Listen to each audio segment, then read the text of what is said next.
6. Command Toga, SRS runway, auto thrust is loose. 80 knots, thrust set. 5500. 31. Rotate.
Check, check.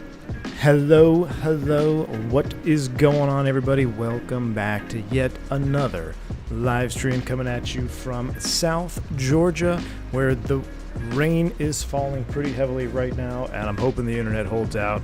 But yeah, what is up, everybody? Welcome back. Glad to see you here. We are taking a slight detour from our little mini Mexico tour here, because if you've noticed in the comments or in the Discord, tomorrow I have a real world line check. So what is a line check? Depending on how your operator does things, it could be every 6 months, could be in between the 6 months. It's kind of random. This one is I'm actually due for a line check at this point, so I saw it coming ahead of time. So for that reason, I was able to schedule this stream, and we're basically going to fly my line check that I'm going to be flying tomorrow. And this is just going to give me an idea, kind of just get me right back in the right mindset. You know, we were flying some freight around the around Mexico in the mountains and landing on dirt strips and having a bunch of fun. Now it's time to reel it in, get back in the mindset of what I got to do tomorrow. And obviously, hopefully I'd be able to do that anyway. But this is just added practice, added benefit, using the simulator as a tool for real world application. So I know a lot of you love that kind of stuff, so that's what we're going to do today. We are ready to go. Xylabo, good to see you. Skinny Pizza's in the house. Arlen, Aaron Hastings, good to see you, man. I saw you getting a new PC built up. That's going to be sweet, Aaron. Glad to have you on board. Andrew, Mike P, early as always. Good to see you, man. Jonas, Aviation Blaze, Cameron, Rich, Fubar's in the house.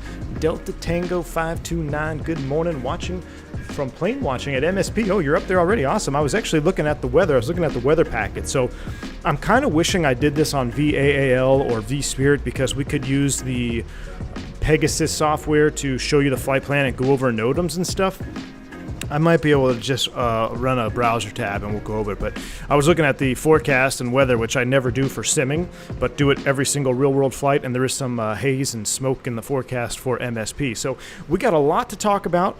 We're going to be going by the book, and again, remember, this is my SOPs, what I am supposed to do. It may not be what your operator does or whatever. So obviously consult your own company manuals, but this stream is for me. Obviously it's for you as well, but the SOPs and techniques that you're going to hear and see on the stream are of course my own. Now let's see, Alpha Mike, just before we get started, well, good to see you, man. Thank you for the 13 months of support. He says, good morning, V1, different kind of line today. Indeed, Alpha Mike, good to different kind of line. Jesus. Alpha Mike, good to see you, man. Thanks for the support. Appreciate the continued support as a commercial pilot member for 13 months, dude. Looking good. Looking good. Good morning, Captain. Thanks for the stream today. Hey, don't thank me yet. We haven't even got started. Mr. Martini's in the house. Did you get some storms this morning? Yeah, it's been raining pretty hard. I actually skipped my workout and had pancakes, so but I'm feeling guilty, so I'm probably going to have to go work out after the stream. But yeah, it was raining hard this morning, and we had a good time, and rainy mornings are my favorite. I love rainy mornings, stormy mornings, so it's good. Actually, the weather in the sim is pretty spot on, so it's in and out. I was hoping I should have went live maybe 2 minutes earlier. There was this beam of sun coming through the clouds here and was just blasting right on this beautiful Northwest paint job on the 320. I still miss this bowling shoe. Bowling shoe, best shoe. This is one of the top 5 liveries of all time, in my opinion, when you throw them out. They're definitely top 5. I don't know where I'd rank it. I'd have to really think hard about it, but I love this livery. And kind of a ironic theme is one of my captain mentors, someone who taught me a ton about the Airbus I flew with. They call him the front pagers, the super senior captain. He was actually a captain, or he was actually in the training department at Northwest, and when Northwest first started getting Airbuses and all that. So he's very senior. He's a front pager, and we're still good friends to this day. So that's why I kind of went with the Northwest livery as well. Morning from DFW. DX1, good to see you, man. Team Vodka's in the house. Carter would say it has the wrong engines. Does it have the wrong engines? I'm pretty sure they got CFMs. They had CFMs, man. We got the right engines. We got the right engines today. But did you get the, let's see, last 2 months, less than 2 months for that 4th stripe. Dan Len, good deal, man. Keep earning that pilot rank. Thanks for the continued support, man, as a private pilot member on the channel. Good to see you. Did I see the new JetBlue plane? Not sure how I feel about it. Arlen, I couldn't agree more. I don't know. I know Sam was super jazzed about it in the Discord. It kind of looks, I just feel like so much more could have been done. Flat colors and just some blue squares on there. And mint, like, mint is green. Green's my favorite color. They throw some more greens on there. I don't know.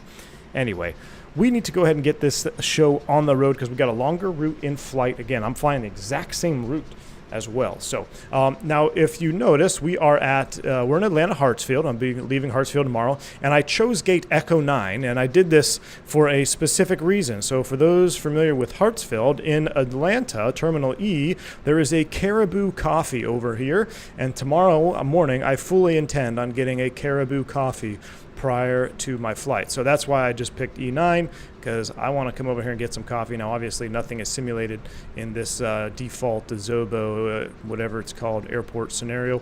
But that's where we are, and so we're simulating realism down to the coffee. So that's why we're sitting over here, E9, ready to go.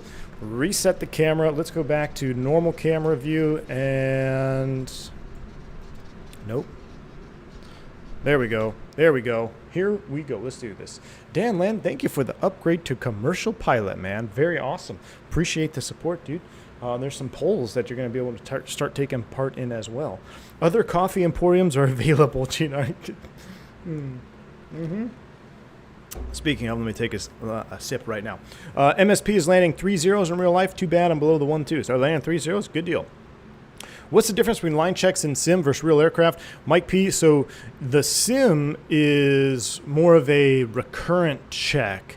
You do additional things. So you'll do scenario-based training in the simulator where you might do maybe a wind shear recovery. You're probably definitely going to do wind shear recovery. You're going to do, they're going to have a profile, basically. So a very common profile for sim checks is high terrain short runways. So SNA, Burbank, going Vegas, Burbank, short flights in the sim where they can cram a lot of training into that same environment. Pacific Northwest, Cat 3 Ops, that's what the sim environment is good for. A line check is exactly that. It is a line check. It's a check of you on the line. So you're basically, you're being checked on your everyday duties.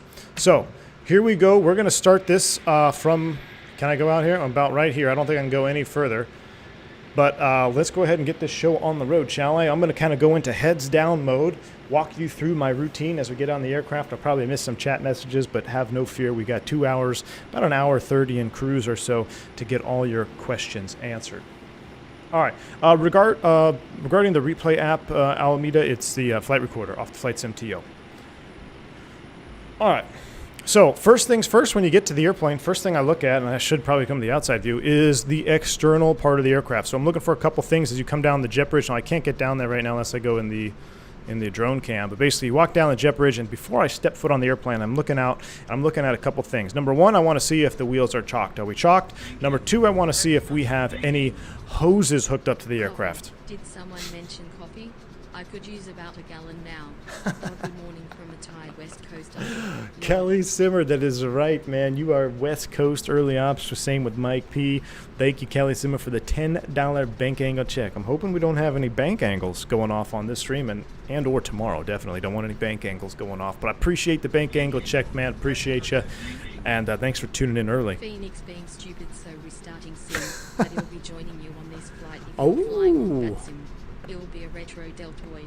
Let's make it. Wrong side sim with a $15 bank angle check as well. Man, that's awesome. Yeah, fire it up, man. More than welcome. Follow me along up to MSP, man. That's going to be sweet. Thank you for the $15 bank angle check. Wrong side, guys. If you haven't already, make sure you do check out Wrong Side Sim. He's a real-world dispatcher, and I actually had some discussions with some dispatcher recently. For those that follow along, I actually diverted on my last trip coming in here, so I talked to dispatch, talked to DSC, all this good stuff. So it was a wild last couple of days for me, but we're back at it. Matt Warren, thank you for gifting a membership to Bren Sagon. That's very kind of you.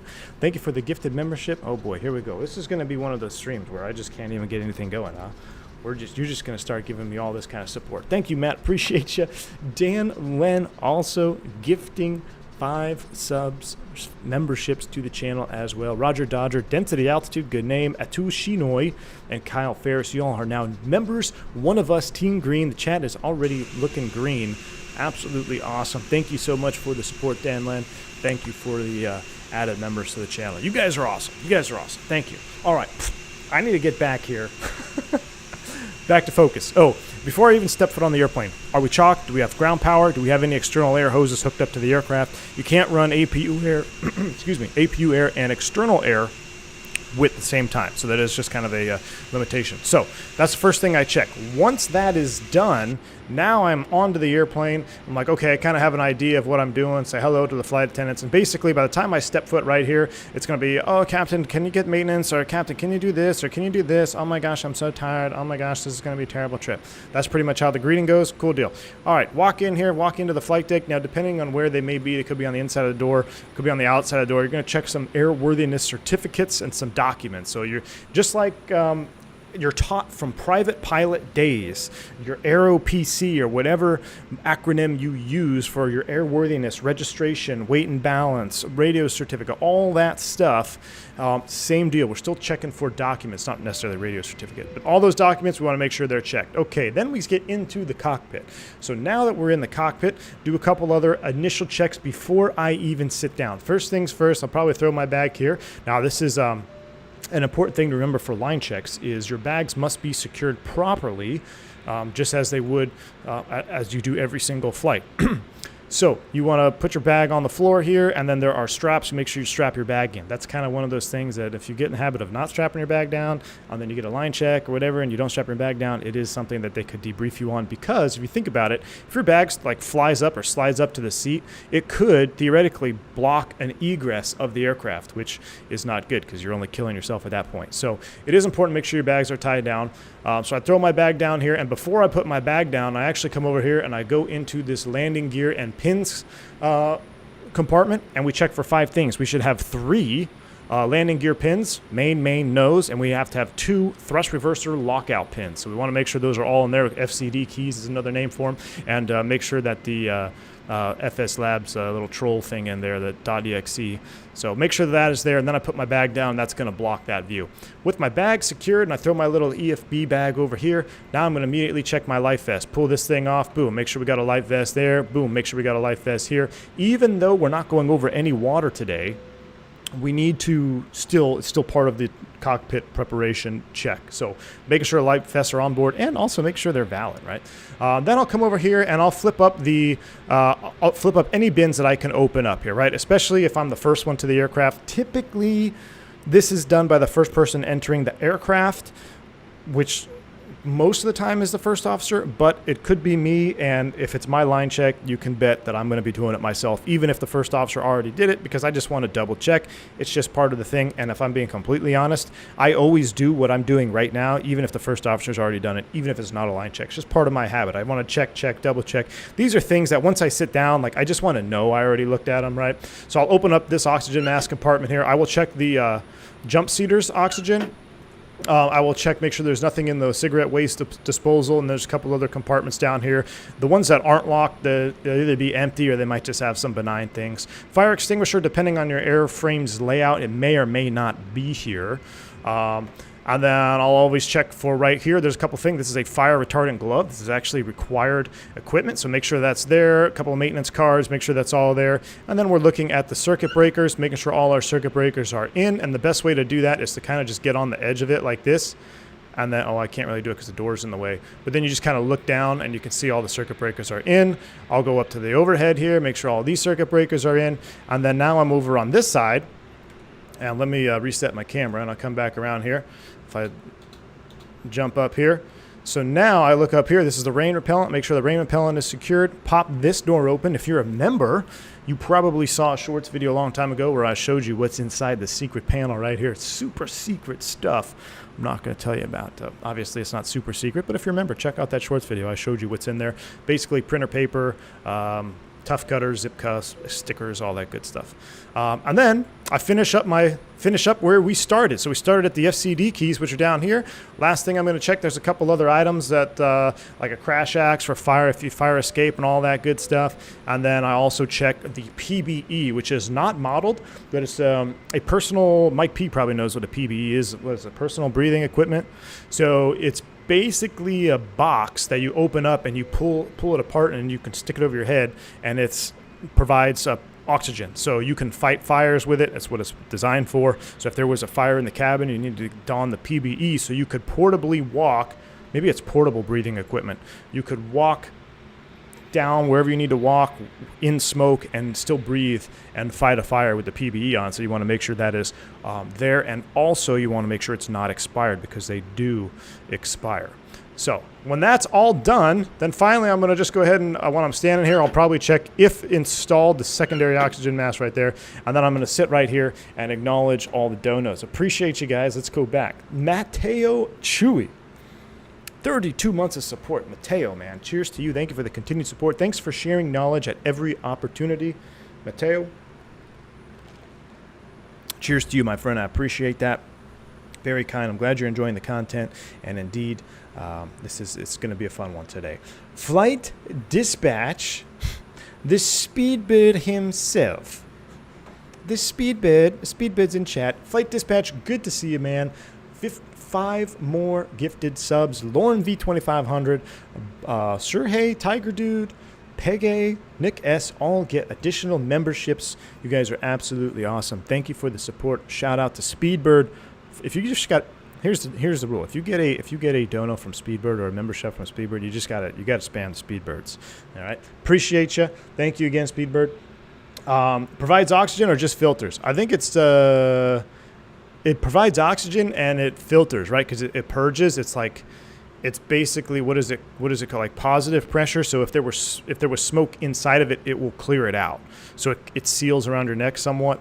I don't know. I hope I pray to God I never have to use one for real. We've used them in training. Put them on. You obviously have to do it in training, especially on your initial basically new hire, you do it for real. You do all the emergency stuff for real. You get in the pools, you do the slides, all that stuff. And then during recurrent, it's a little bit more simmered down, if I will. Like, you don't get in the pool, you just kind of look at the slides, go around the slide, get in a slide. The fire extinguishing is digital. You're not really fighting real fires for the most part. So anyway, so that's all been done. We've been streaming for 15 minutes and I haven't even pressed a button yet in the cockpit. So this is just kind of how things go. So after I take my seat, the first thing I'm going to look at is I'm going to make sure we have the proper tail number. Now this is interesting. This is a 614 NK. That does not match the exterior. It does not match the paperwork. So we are in the wrong aircraft. That's kind of funny. We're a 614 NK, which is a Spiritual Wings airplane. We're obviously in a Northwest airplane. Anyway, with that done, I would match that with the paperwork and then the maintenance can, which we'll get to here in a minute. From there, we're going to go ahead and start our additional flow. So I'm going to make sure these are off, that's normal. Make sure the weather radar is off. Make sure the landing gear lever is down. Make sure both wipers are in the off position. From there, I'll go right up to the electrical panel. Make sure we have 25.6 volts or greater. Battery 1, battery 2.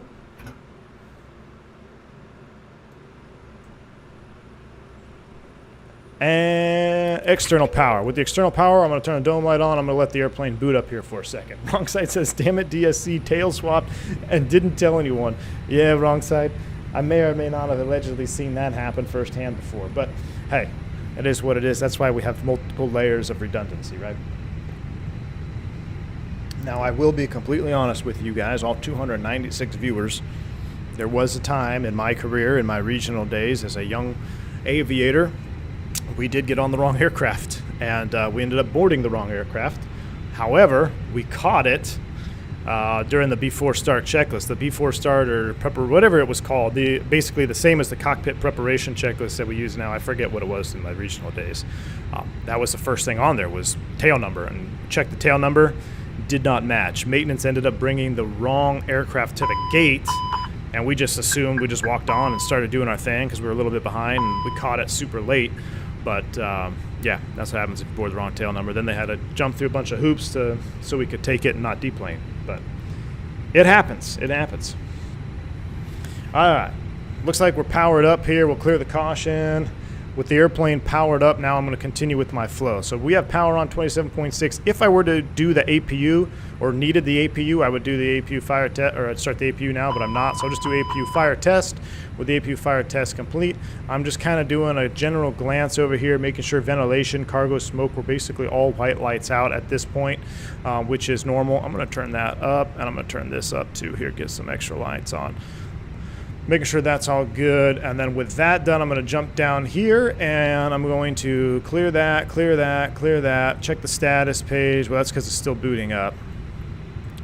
That's still booting up. Normally those will clear. Depending on which airframe you're on, the FWC, you got to wait a little bit longer. Then you would do a recall check, make sure there's no other issues there. After I check the status page, I'm going to quickly look at the pressurization, make sure that's in auto. Engines, oil quantity is good. And then I'll check hydraulics, maybe not necessarily in that order. And then with that done, parking brake is set. Flaps are up, speed brakes are retracted. And then this is when the first officer would typically go outside and do the walk around, print off the weather, print off the ATIS for both the departure and arrival. So that's our basically our originating scenario. And most of the time, I will say this, most of the time that whole process is completed by the first person arriving at the aircraft. Most of the time that is the first officer. So theoretically, if that was all done, now that I sit down at my airplane, I'm going to do a couple things before I start pressing buttons. Before I even go into my flow, I'm going to put my maintenance logbook right here. I'm going to put it on this table, and I'm going to start reviewing the maintenance situation of the aircraft. When's the last time it's been serviced? So we have to check for a service check, whether it's 10 days, overnight, whatever it may be. We want to make sure we have a valid sign-off. Then we want to make sure that there's no open write-up. So maybe a crew came in last night. I am leaving tomorrow morning, so maybe this airplane will have sat all night. I don't actually know yet.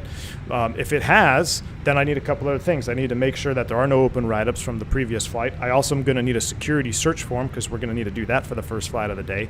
And then I'll genuinely just look back I'll probably go 10 to 15 pages back in the maintenance logbook just to see what type of history the airplane has. Does this airplane have a history of bus transfer fail? Does it have a history of, what's the one that you always get after start? Not always, but it's a common one. I'm trying to think. I'm drawing a blank right now. But there's a couple ones that are, I wouldn't say common, but the ones that you would see more often than others. You just want to see what kind of history, what kind of airplane you got, and if there's anything glaring, like, hey, we had a bird strike on the in the left engine yesterday or 2 days ago, 3 days ago. Tell the FO, but hey, man, just double check that.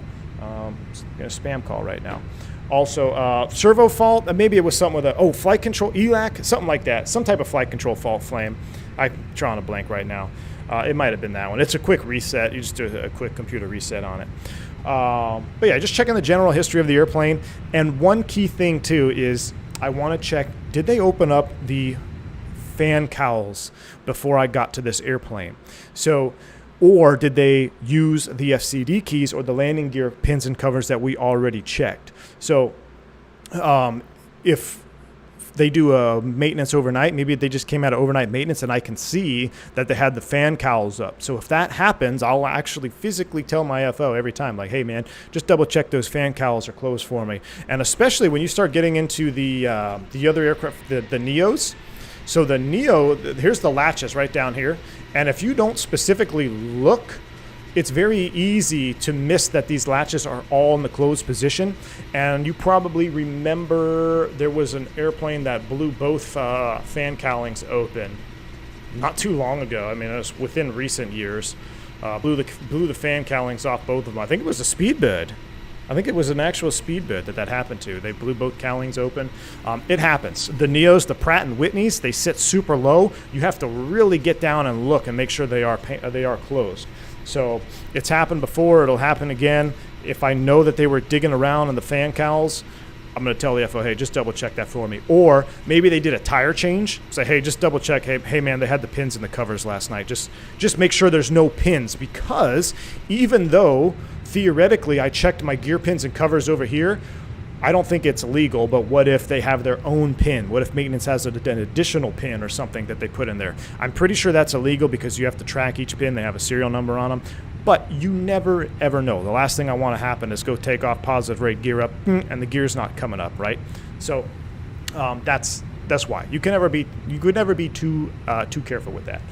Brad K, thank you for the $5 super chat, man. Appreciate the support.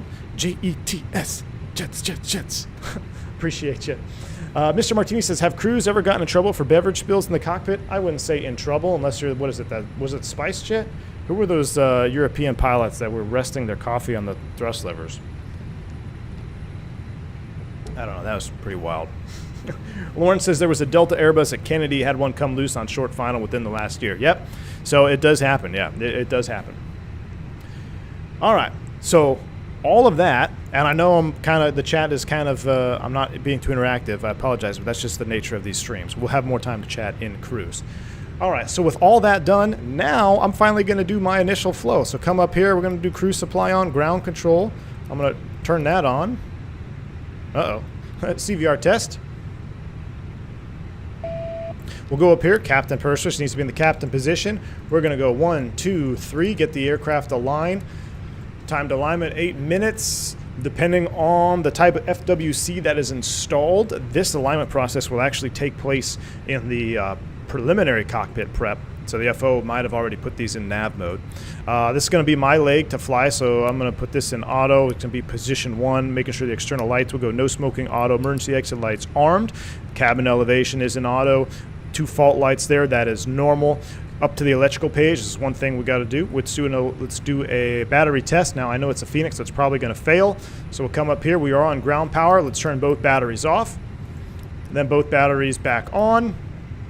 And let's observe the discharge. So we need to have less than 60 amps within 10 seconds. And that is not going to happen because it's the Fenix and it drains batteries. So we're going to do a battery charging procedure, which is what we're doing right now. You put the battery push buttons in auto, you connect to ground power, and we're going to check it again in about 15 minutes. So you can see here, see the amperage discharge, 18 and 60. So that means that we have a failed battery test at this moment in time. So I'm going to leave I'm going to get rid of the electrical page, but I'm going to do this. I'm going to drop down the magnetic compass so I can remember to go back and check that before we switch over to the APU power. All right, with that done, let's do an engine fire test 1. And now, of course, I'm not only just looking at these lights up here. When that happens, I can't do it on stream, but I'm going to make sure that we get the proper ECAM, make sure we got the master caution light, make sure we have the fire light down here in the pedestal as well. So checking lights, sounds, and ECAM actions. So for engine fire 1 and 2. With that done, with the engine fire test done, I'm going to kind of just double check this panel over here. If you have cargo heat, put that, I'm going to put that in the 12 o'clock position. We are in data. Make sure this is out into the 3rd position. This is important, especially because we have a jump seater. The line check airman is going to be sitting in that jump seat. So he'll probably want to have his either his intercom on, or he's probably going to be listening to VHF 1. And I'll just, part of line check, hey man, make sure you leave that PA switch out and on, which they will obviously know. Audio switching to normal. And then we're checking the maintenance panel up here. All lights are out. This is the cockpit door strike panel. We're not going to talk about that. We're actually equipped with 2 of them on this flight, and the ELT lights out. So that is all done. My flow is done. Let's actually start doing stuff to the airplane. Let's come over here, and I'm going to dismiss that, and we're going to go to my flight. I guess this is weather. What am I trying to do now? Let's go ahead and initialize. Let's go McDo, Atsu, and get a thing going. Christy, good to see you, man. Real fake pilot indeed. I am fake piloting hardcore today, man.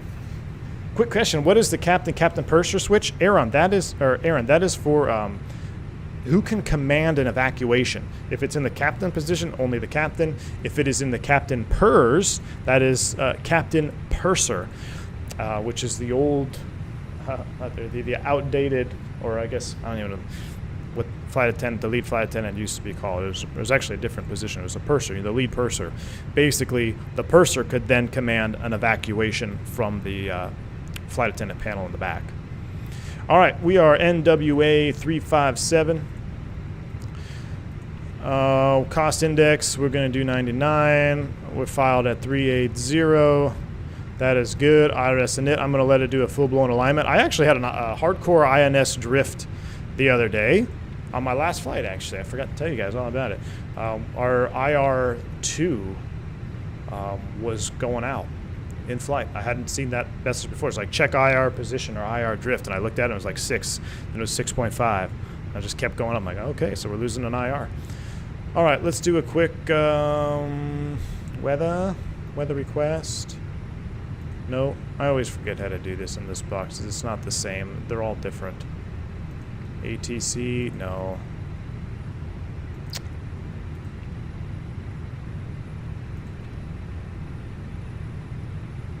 Is it over here? I think it is. It's so different. All right, what's KATL? I know it comes back instantly. 10 miles clear, 2986, distant, lightning distant, that's pretty normal. It would also have the runways in there for the 227, so we're going to be departing westbound. And then let's go ahead and get the MSP weather. Weather request, MSP, METAR and TAF. We'll send that. So I know in that case, we can expect 26 left on the pricey. 26 left departure on the, are we pricey or pencil? What did we file? I actually filed pencil. I don't know, pencil 2. Pencil 2 departure, and we're going out to the Jace transition. Insert that. Boom. Atlatl, MPAS, Zealand, World, all the way out to eventually hitting Nashville. There's our en route fixes into MSP. What is MSP landing? Let's take a look at the winds here.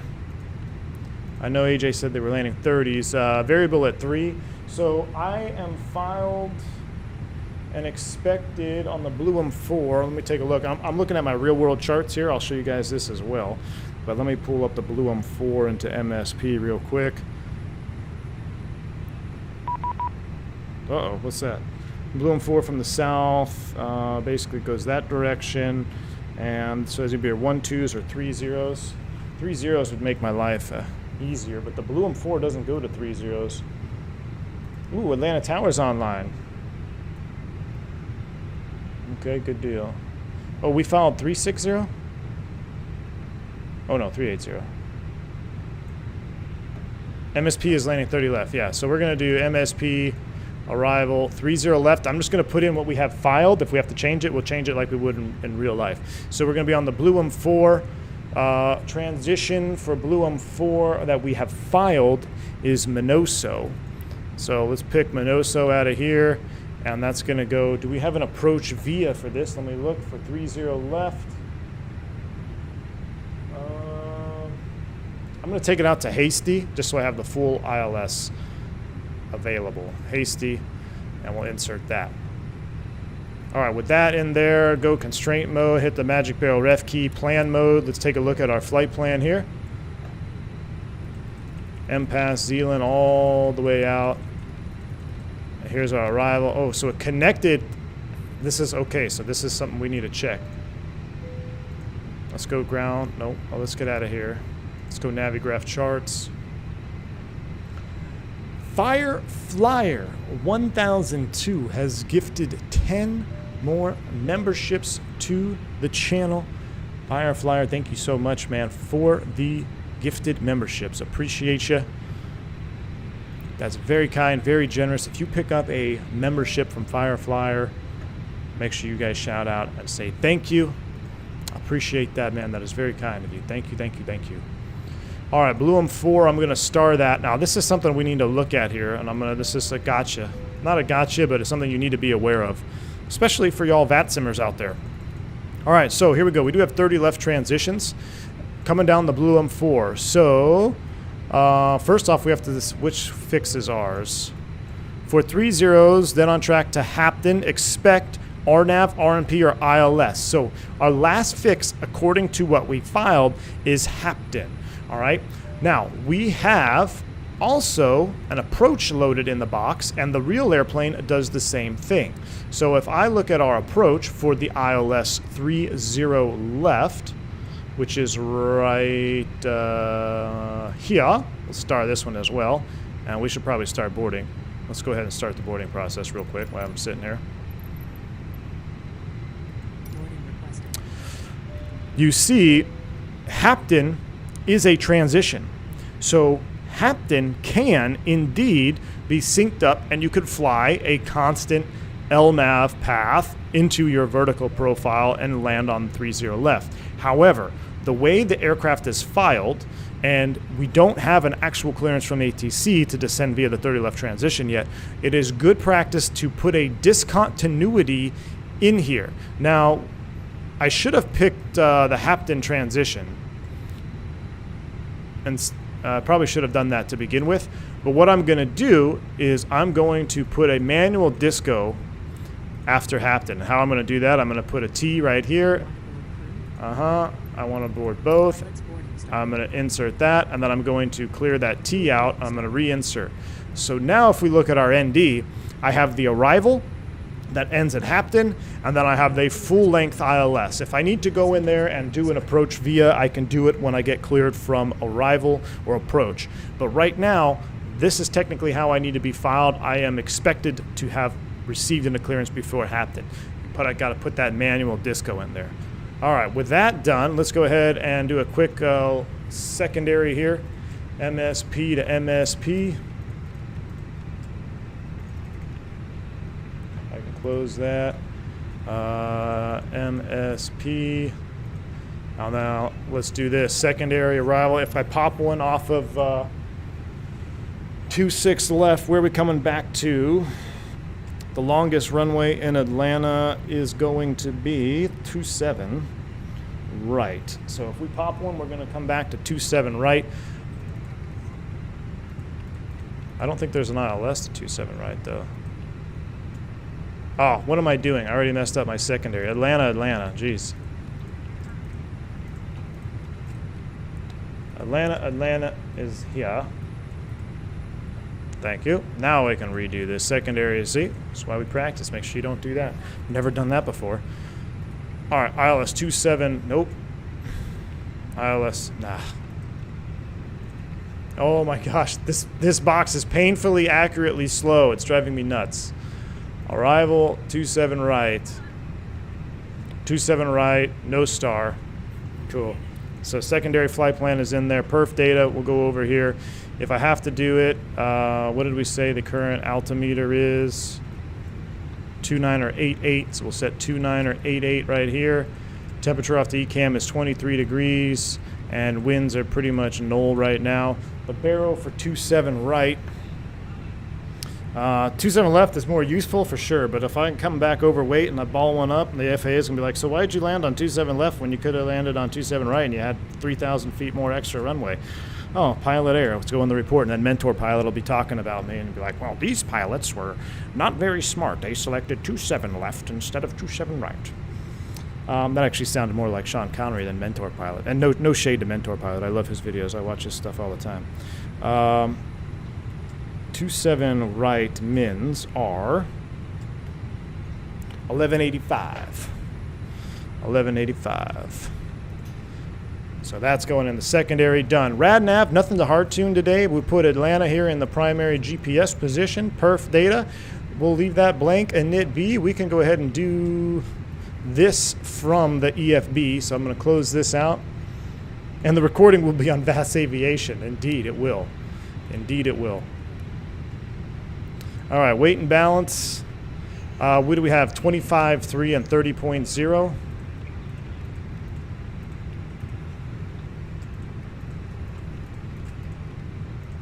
Block fuel, let's make sure it is cruise flight level above max flight level. Ooh. So here we go. According to our current weight and our fuel and all that stuff with passengers, we're above our max. Optimum 376, cruise 380. So I'm going to clear that out. That is our clearance, but that's something now I'm taking a mental note, mental picture. Okay, we have to remedy this here in the climb out. But thank you, Airbus, for letting me know. It's not like a Boeing where you just fly it up and get a shaker. So it actually let us know that it is above max. What is our fuel? We should have it on board. It is 19.6 on board. It's not properly in there. And I don't know why it does that. I even loaded the Fenix not instantly. I loaded it with like 7 minutes or whatever. I guess it wasn't proper. Oh, well, it's fine. 19.6. 19.6 in the fuel page. All right. 125, 3.0, 19.6. Done. Hour 53 minutes. Do we have any extra gas? Why do we have negative 3.8 on the alternate? Clear that. We don't have an alternate. Or do we have an alternate? We don't have an alternate filed. No. There we go. 0.4 taxi. Hour extra minute. An hour and 1 minute extra. So that is done. We'll wait here for our perf speeds.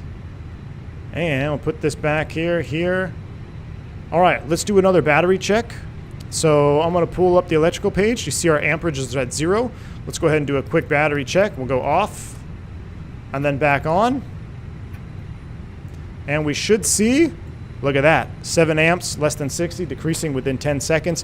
We have a successful battery check. So now I'm going to get rid of the electric page. And I'm also going to go ahead and stow my little reminder box right here. That's what I use that for. That's the reminder box. If you ever have to fly around with a whiskey compass and an Airbus, God help you, because you're having a terrible day. But that's my reminder box. So that's been done. Everything's been pretty much completed. Everything looks good. Our fuel is on board. I'll go ahead and get the tank pumps on. We'll get the seatbelt sign on. And we are almost ready for push. Our actual push time. And so we're flying live weather, not real time. I set it up so I can have actual time that I'm flying tomorrow. So we have a 9:15. So we're looking good. We're looking real good on time. Oh, look at that 330 off the wing. Oh my gosh, Aerosoft 330, where are you at? Okay, I'm calming down. How do you guys like the hardcore mode? I know I'm talking a lot, but this is why I skip a lot of this stuff for streaming purposes. Have you ever had a plane that didn't have a current air rack? I have. I've also got in an airplane that was flown by a Czech airman that had the wrong database in it. Things happen, man. Things happen. Wrong side says I selected 26 right, being that departure off north end of the field. I start changing my mindset to longest runway for EFP, engine fail procedure. Yeah, wrong side sim. You bring up a valid point. So this is something to think about. And let's talk about engine fail procedures and things of that nature. So yes, 26 right. Let me look at, I tell you what, let's just go here. Let's bring up the taxi diagram. Let's go Navigraph. Let's go back to ATL. So you know now why I selected 27 right. It's the longest piece of pavement in Atlanta for an emergency air return. Now at our current weight, I know we're probably going to be, matter of fact, do we have estimated takeoff weight here?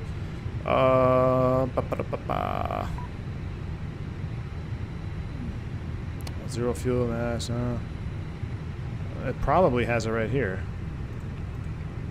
Takeoff weight 144.5. So we're below max, but we're pretty close. But for selecting a runway for your immediate air return, your safest bet is most likely always going to be the longest piece of pavement. Now, you have to be careful. Does 27 right have any Notams? Is there a displaced threshold? Is 27 right shortened? If I need to use an ILS to come back around, like today, we might actually have to use an ILS to come back into Atlanta should we have an engine failure. If 27 right ILS was Notamed out of service, then I'm not going to select 27 right unless there's another approach available that I can get in and come in single engine. Maybe we can do an RNAV or something of that nature. So it's not just, hey, longest, driest piece of pavement all the time, every time. Not necessarily, but it is always a great place to start. And if it's, a couple hundred feet, all right, then maybe not. But if it's, this is a significant difference here. This is 2,000, almost 2,500 feet longer than 26 left. It's definitely longer than the 9,000 foot. I mean, now we're over 3,000 feet longer. Definitely don't want 26 right. Even though blasting off 26, it'd be easier to come to 26 right, I'm still going to make 27 right. The only way I would come back to the north complex is if my wings were literally falling off and I couldn't make it to 27 right. And at that point, you're an emergency aircraft anyway, and you're going to be able to land on whatever runway you want. They're going to clear the space for you. At least they should. And they do. If you guys watch the Vast Aviation or even the basically any of the live ATC from when the Brickyard E-170 took off out of Atlanta, I think they took off 9. And they had the trim runaway, or it wasn't a trim runaway. They thought it was a trim runaway. Couldn't control the aircraft because of a reverse trim switch. Atlanta said you can land on any runway you like, which if you just came in here on a normal day and not an emergency, there's no way in heck you're going to get 27 right to land on. So just some additional info on there. Is your line check a flight? Yeah, Jeremy, it is. It is a flight with passengers. It's a full-blown operational flight. Okay, so that is done. I tell you what, since we're sitting here, we're supposed to push in a few more minutes, so let's go ahead and get the APU fired up. 1, 2, 3, 4, 5. APU is going to fire up. Let's do a little crew brief, shall we? Alrighty then. Let me pin the departure before I do a brief here. We are on the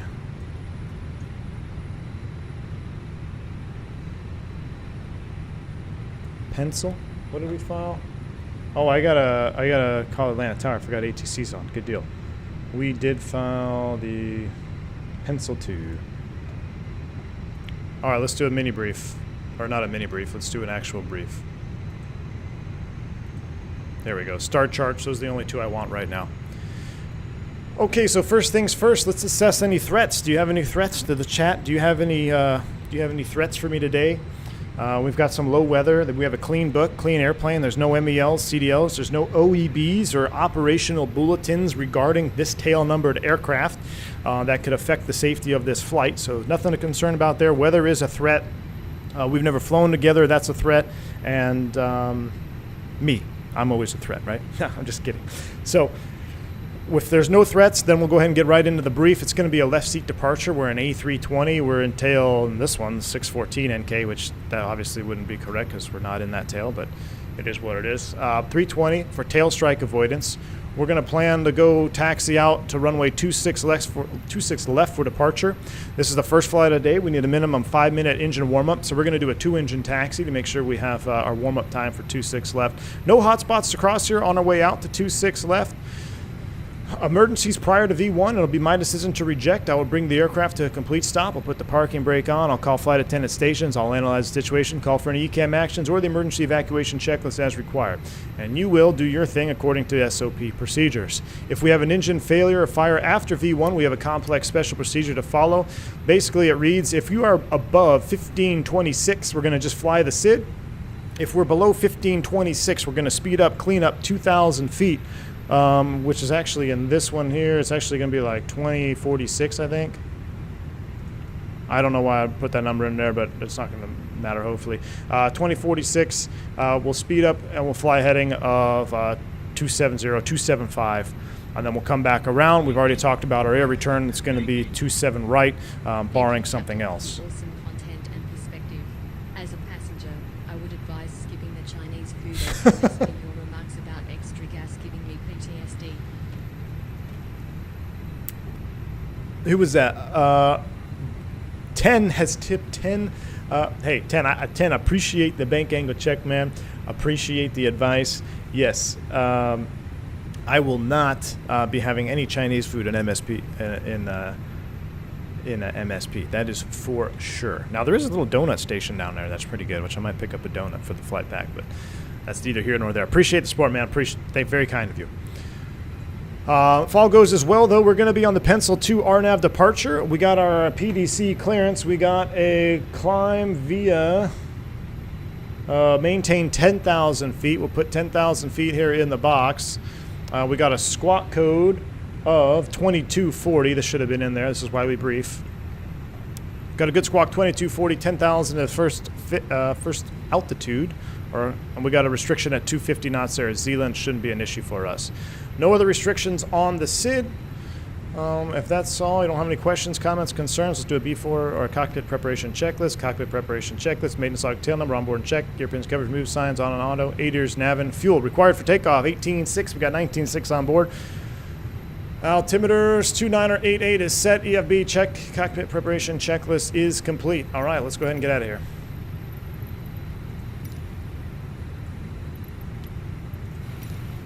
No donuts are on a diet. Not for me, Christy. For the girls. For the girls. Not for me. Not for me. I guess we can do a speed test here. Departure performance test. Get our V speeds. Sync final. Sync live. We're doing packs on. We are going to flex today, unfortunately. Not going to force Toga. Optimum. Calculate.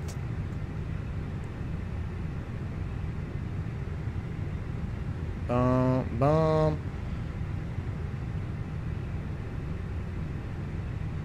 Yeah, see, engine out 2020.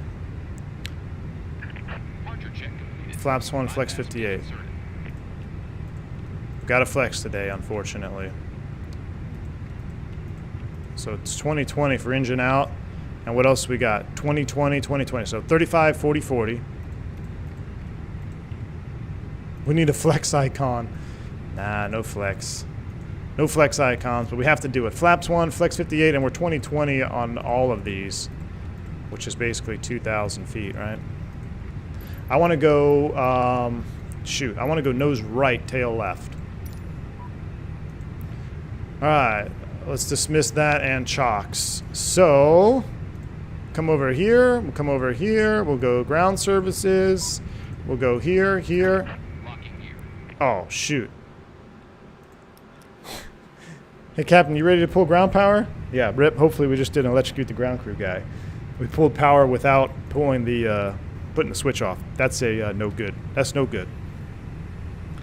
EFB shows runway 8. That's going to be fine.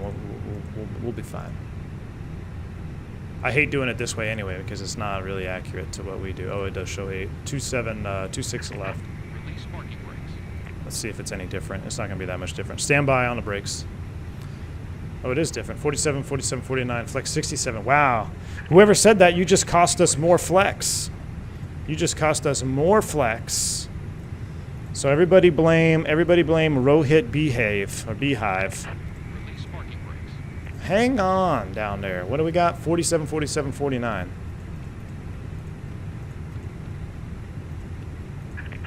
Release parking brakes.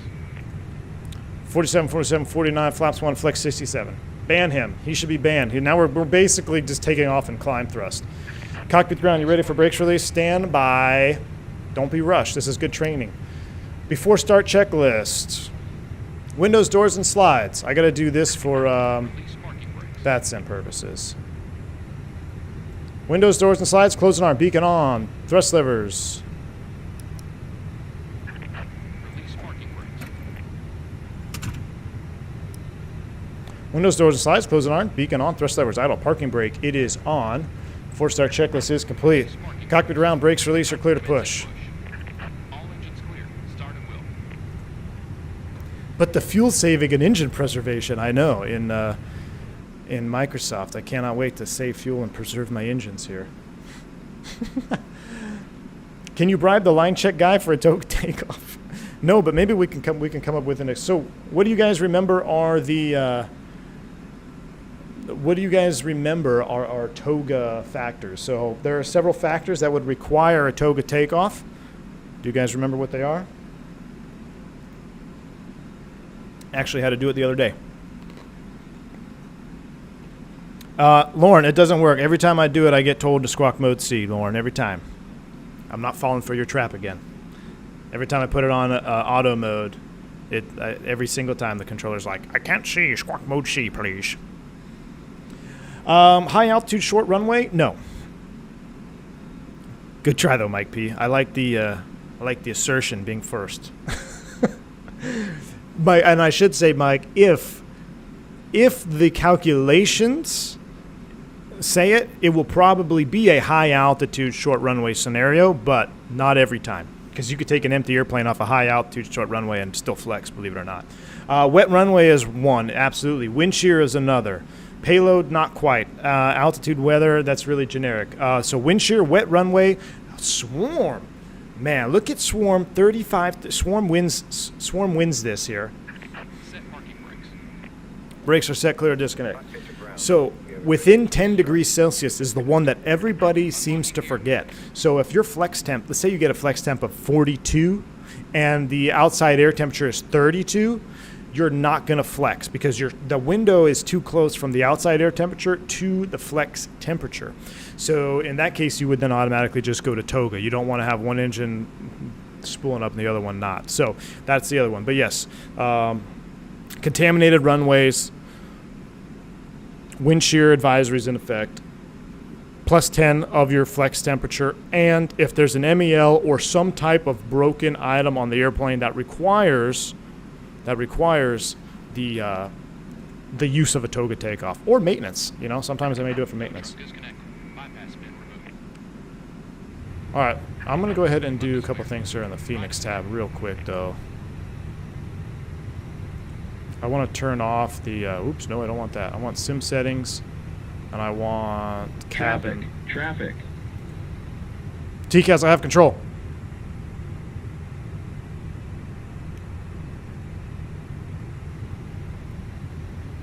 Look at that Southwest blasting off. All right, there he goes. Give me the. Clear to start engines. There's the pin. Tug, tow, salute, shaka. Let's go ahead and start them up, shall we?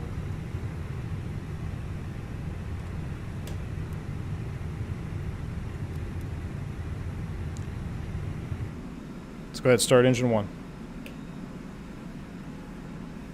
What would be broken that requires Toga? Jack, that's a good question. I would probably something, maybe like a weight penalty or something, or maybe some type of drag penalty. I actually don't have a good example for you off the top of my head, but I know it's in our book, so I'm sure it exists.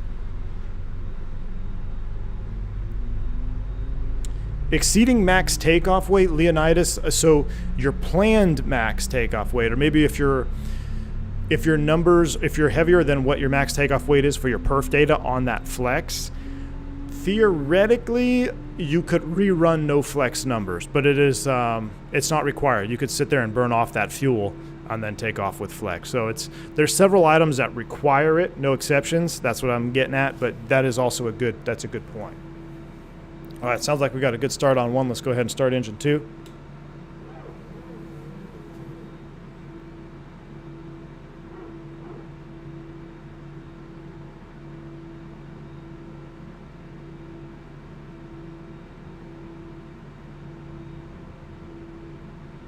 Is it going to start?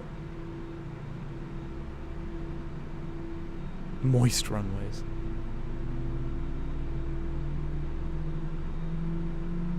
See, no mode C is showing. See? Everybody blame Lauren. Everybody blame Lauren right now. I'm going to ask Tower if he sees my mode C. And then everyone's going to blame Lauren. She made me turn it to auto. All right, we got 2 good starts, it sounds like. We got 2 Avail lights, which I already missed.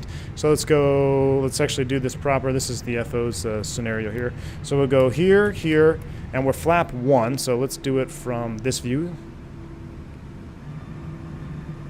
Oh, just a race thing. You are the tower?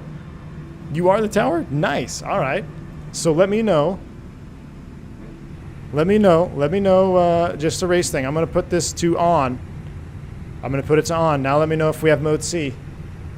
And then if you see my mode C now, then we can all blame Lauren on this one. Atlanta Tower is 19-1. Let's finish our flow. That's coming off. That's coming off. I'm going to start the chrono for engine warm-up time. Our trim was basically up 0.1, right? So that is set. And no DCP DLC. 10 is good. Our radio 19-1.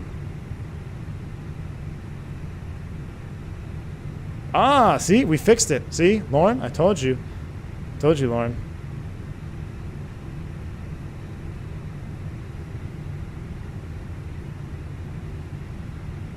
Why can't I get 19.1? There we go. Ah, jeez, 19.1 is on. Audio is up. Let me check my VATSIM audio. V-Pilot audio. Yeah, it seems to not be correctly simulated for the Fenix, not in a way that VATSIM needs it. Exactly. I said it would be hard. It needs to be hard on, but not TARA. Well, I'm not going to turn it on and not put TARA on, because TARA should be inhibited on the ground anyway. So, I still blame Lauren. It's Lauren's fault. Sorry, good afternoon, Delta 5977, 2 North with Tango, ready to take. With Tango, good deal. Delta 2977, Tower, runway 26 left, taxi via Foxtrot.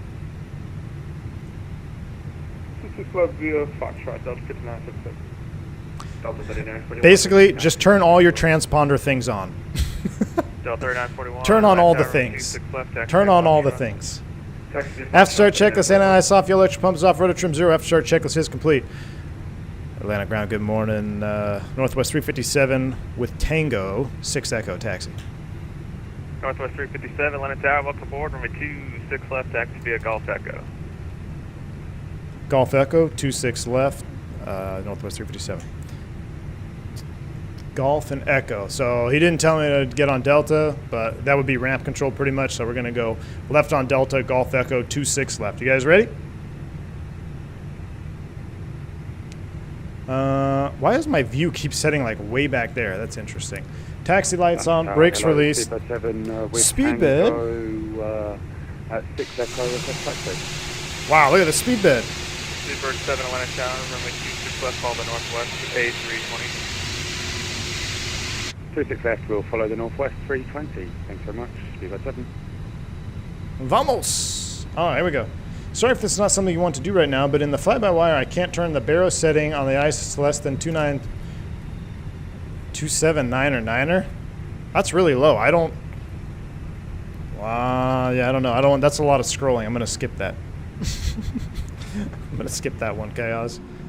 I know there is a limit on it. Start wing 1081 on out to M pass from a 26 left, clear for takeoff. Speed bed. Yeah, this is the dirty Northwest livery. Brake check, pressure 0. Mini brief, it's going to be off roadway 26 left. Gross weight is 144,000 pounds. Fuel on board 19.4, speeds 47.49. Initial altitude is 10,000, standard transition.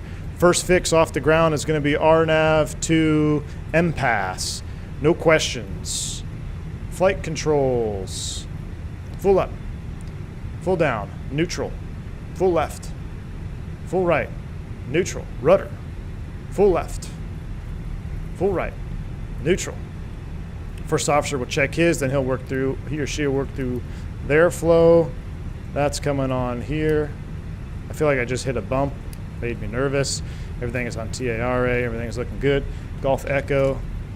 Let's go ahead and make the little S turn here. This is the bankrupt AF Northwest livery. Oh, it was 2718 chaos? Huh. Look, if I'm landing somewhere and the pressure is 27 something, I shouldn't be there. Delta 5977, give way to 2 aircraft on Golf. Give away to the 2 aircraft, Delta 5977.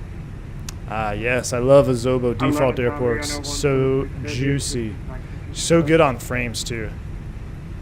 Like, Alright, I think 126, Azobo default airports should win something at FS Expo ready to roll? for their excellent performance.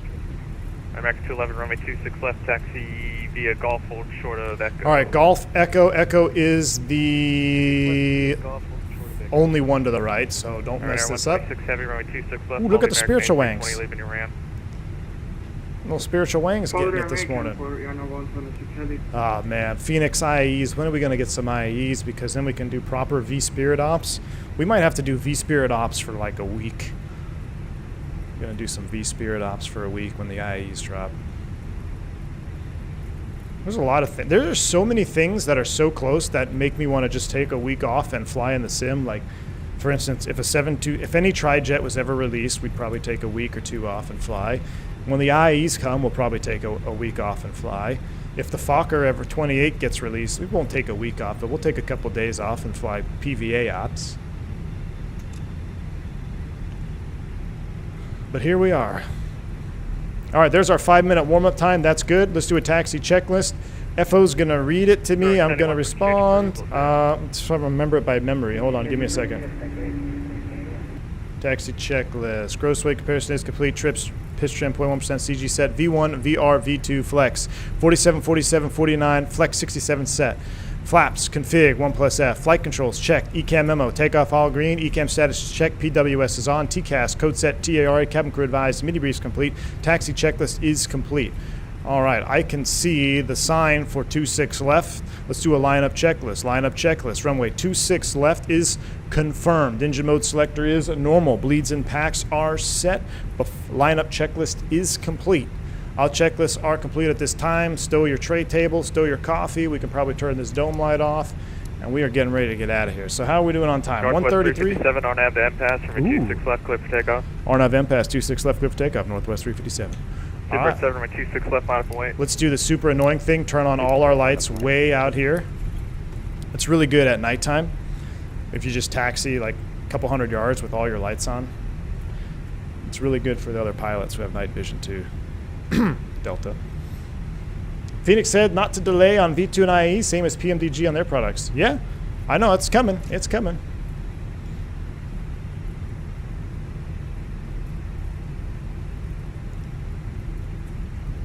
All right, we are cleared for takeoff. All checklists are complete. Tower 3941. We have 400 3941 down. viewers. Are we holding? You guys are awesome. Thank you all for tuning in. Appreciate the support. Delta 3941. If you guys can hit 300 likes, if you guys hit 300 likes before I take the runway, before I line up, I'll do a flex takeoff. I'll do something that happened to me yesterday or 2 days ago, 3 days ago. But I need 300 likes before we line up on the runway. Otherwise, we're going to flex. Because there is a scenario where you could be in this exact moment right here and then end up having to flex.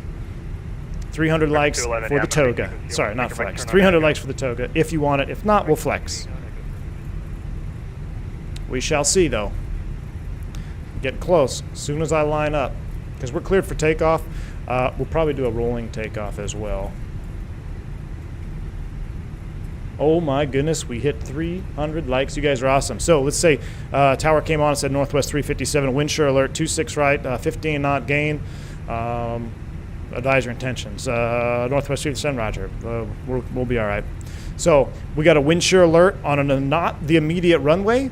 So at that point, to mitigate, I'm going to use flex thrust right now. So we don't have any other high risk factors. We just have one wind shear alert for another runway, not the current runway.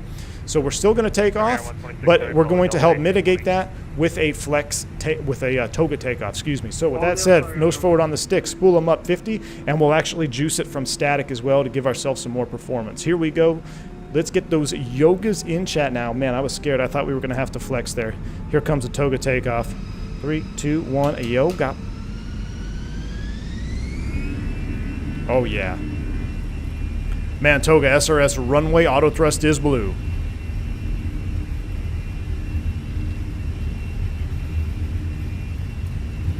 Thrust set. 100 knots. Check. If you had that wind shear alert, you'd really be monitoring that trend arrow. V1, we're going. Rotate. Positive rate. Gear up. Navin. Fly with. Watch your ears.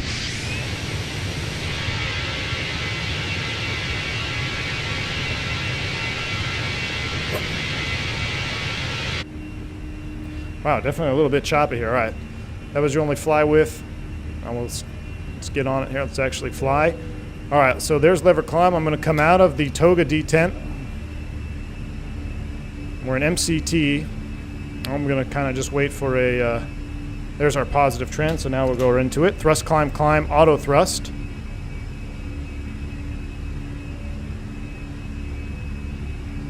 Seabird 7 on nav 2M pass from 26 left, clear for takeoff. Yeah, V2 plus 10 Atlanta definitely puts a flex on the FPS. It sure does, man. It sure does. We're about to go IMC, so we'll get a... Thanks for the ATC, Northwest 357. All right, so he's gone. 22.8. There's S speed, flap 0. After takeoff checklist.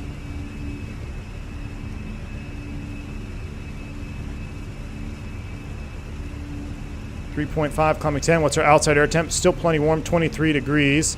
The weather radar doesn't work, right?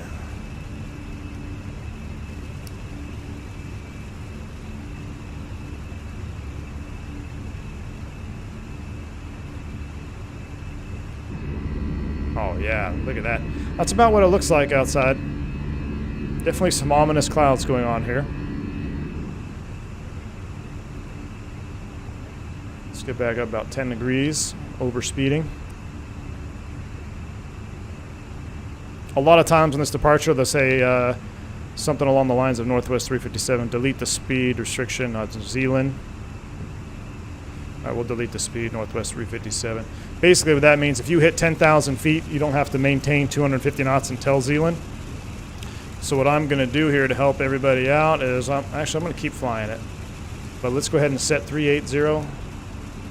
Or no, remember we said we're too heavy? Let's set 280 for now, just so I remember.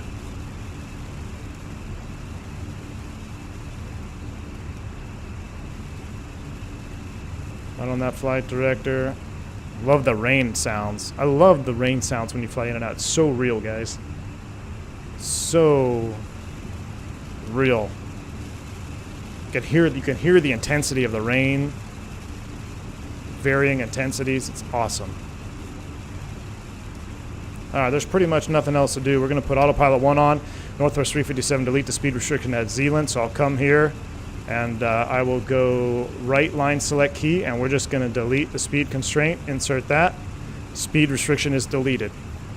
9.4 for 10. How we're doing on outside air temp? We are still plus 17, so we're looking good. 9.8. Here comes 10,000 feet. Let's go ahead and do our 10,000 foot flow.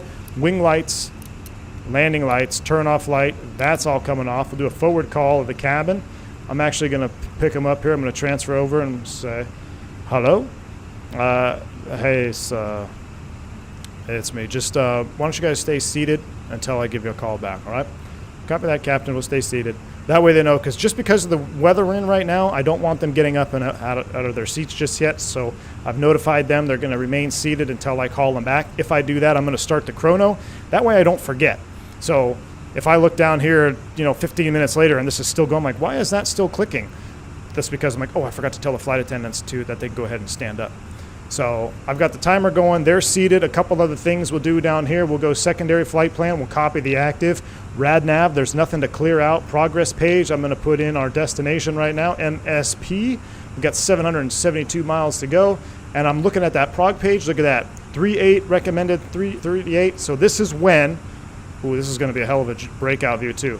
So this is when I'm going to talk to ATC about a potential cruise flight level change. We're going to be right at the limit, and I would say, hey, let's just go ahead and do something lower. Query the FO because he's going to be on the radios this leg. I'm like, hey, let's go something lower. Let's do like 36 or something.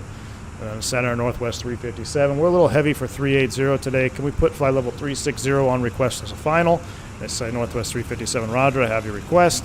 Then shortly after that, they'll say Northwest 357, climb and maintain flight level 360. That'll be your final. Climb and maintain flight level 360, Northwest 357. 360 is blue, thrust climb, open climb. We've got a temperature inversion. It's actually getting warmer. And to get out of these bumps, I'm going to select speed here. I'm actually going to scroll it back to 320. And now we're going to have an increase in climb rate. We're going to get out of these clouds. Look at that. Look at that. I mean, this is the view we need for breakout. Look at this. When would you use crank mode? When deemed necessary. On the newer airplanes, you really don't need to use it hardly ever. CFM's a little bit different. Heavy rain. I might flip it over to ignition. I'm sorry, you said crank mode. That's for dry motoring. Failed engine start. No, CTOMs, we don't zero our cost index. Just use selected speed. That way you can always go back to your cost index climb out speed. So like right now, so right now it's smoothing out. I'm just going to go ahead and remanage the speed. I remanage the speed. We're going to start speeding up. The acceleration is going to, or the climb rate is going to decrease. But we're going to start to accelerate to our cost index climb out speed now of 340 knots, which is a little bit aggressive. I wouldn't really be doing that unless it was pretty smooth outside. So we're going to leave the flight attendants seated for the time being. We'll continue our climb out here. It did kind of look like the flight movie scene, didn't it, Captain Roger Dodger? Why does Airbus aircraft keep their flaps down during hot weather? Ronald James, that's because it will prevent a wing bleed leak. Is a bleed leak ECAM on shutdown. So depending on the mod that's installed on that airframe, if you retract the slats and it's extremely hot outside, like over 40C, 39C, a bunch of different, it's been changed so many times. For us, it's now 40C. If it's over 40C, we leave the flaps in position 1. That's to prevent a nuisance warning on a leak detection on shutdown. Not every airplane has it. It's solely dependent upon the airframe that you're flying. There's about 372,000 different mods you can have on the Airbus, depending on the operator. And so for just generalization, making it standard, above 40C, we leave flaps position 1 on shutdown. Fenix always seems to give a pretty aggressive climb speed and manage. Well, I am cost indexed so cost index 99 will be about 340. So this is pretty accurate. But see, I'm starting to get some bumps here, so I'm going to dial it back down. Now, a lot of y'all have asked before about the expedite push button. We don't really use it. There's a couple of reasons for that. Here's our 18,000. We'll set standards. STDs for you, me, and wrong side sim are all set. If I were to press the expedite push button right now, the airplane is going to go into a managed speed target of green dot, which is going to give you your best lift over drag. However, if you start going up into the high flight levels at green dot speed, it can be very difficult to get that speed back. So instead of doing that, just roll your selected speed back. It's way easier. Roll it back 10 knots. Look at the pitch change. Look at the climb rate change. And then if I get to 330 knots and I still want to keep going up, I'll just scroll it back 10 more knots. So I can continuously drop this speed back 10 knots at a time and get great climb performance. And I'm not just shooting up at 6,000 feet a minute and then climbing at 2,000 feet a minute for the rest of the climb. I can control when I want to accelerate my climb, all by using my selected speed button or selected speed knob, mini FCU.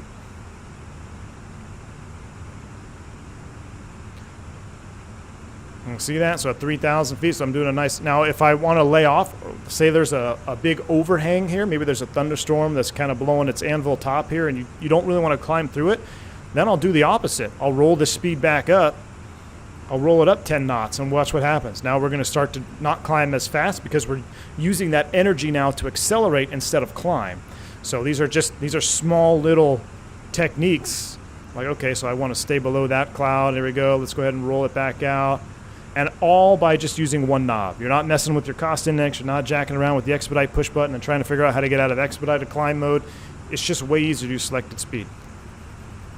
Expedite is more of an emergency solution. No, I wouldn't use it in that. We're not even...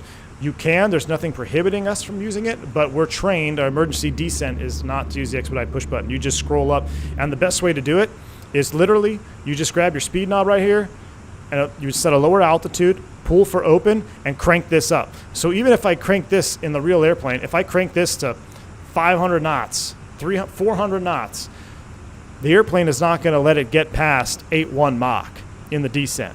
All right, it doesn't matter what this is. It's actually going to limit it. Now, you're going to be right on the edge, so you want to make sure that you're in smooth air, of course. But if it's an emergency, then, you know, whatever. But then you can dial it back. I crank that knob up to whatever it goes, 8.3, 8.4. The airplane won't go past 8.1 or 8.1.5 or something like that, 8.2. Maybe it's 8.2. And it will actually keep you out of the barber pole if it's smooth. But then, once a descent is already established, then I'm going to go ahead and select 8.0 Mach specifically. That way it gives me a little extra buffer there as I come down. Can the knob go past 350, 8.1? Yes, it can. Yes, it can. But the airplane, in normal law, with everything working, it will actually limit you to 8.2 without going into... So don't be confused with the airplane being limited for overspeed protection. It's not the overspeed protection. The FADEC will actually...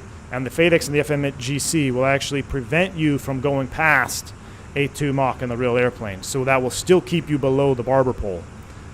If you were to inadvertently get into an overspeed, then yes, you have your protections, which will activate here at the little green dot or the green equal sign, where you'll then get that pitch up, and it will help reduce that speed, that indicated speed, get you back into a safe envelope.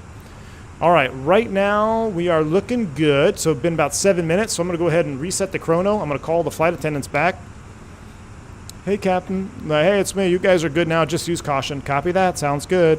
All right, I'm going to go to VHF1. The flight attendants are up doing their thing. And we got a high layer to go through, but we're not quite there yet. So I'm going to leave my anti-ice off just so I can continue to get some better climb performance. But once I do breach that top layer, that high altitude layer of clouds, we'll turn the anti-ice on if we still need to. All right, I feel like I've been talking a ton. Let's go ahead and settle down now. Now I can actually see who's here in the chat. Thank you all for being good supporters and smashing that like button. That was probably the fastest 100 likes. That's probably the fastest 100 likes I think I've ever seen as a streamer in my streaming career. I've been streaming for what, 20... Has it been 4 years? 5 years? Before COVID. So that was the fastest 100 likes I think I've ever seen.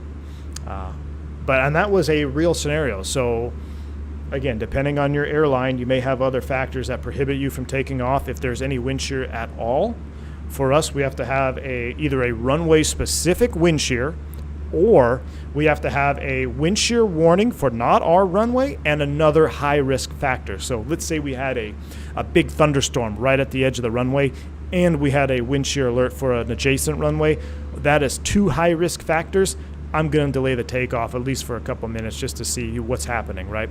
But there was no thunderstorms in the area. It was just probably a gust of wind. This is what happens. Late springtime storms are blowing through here. You're getting these sheets, these rain bands that come through. Okay, I'm taking the runway. I have a wind shear alert for not my runway.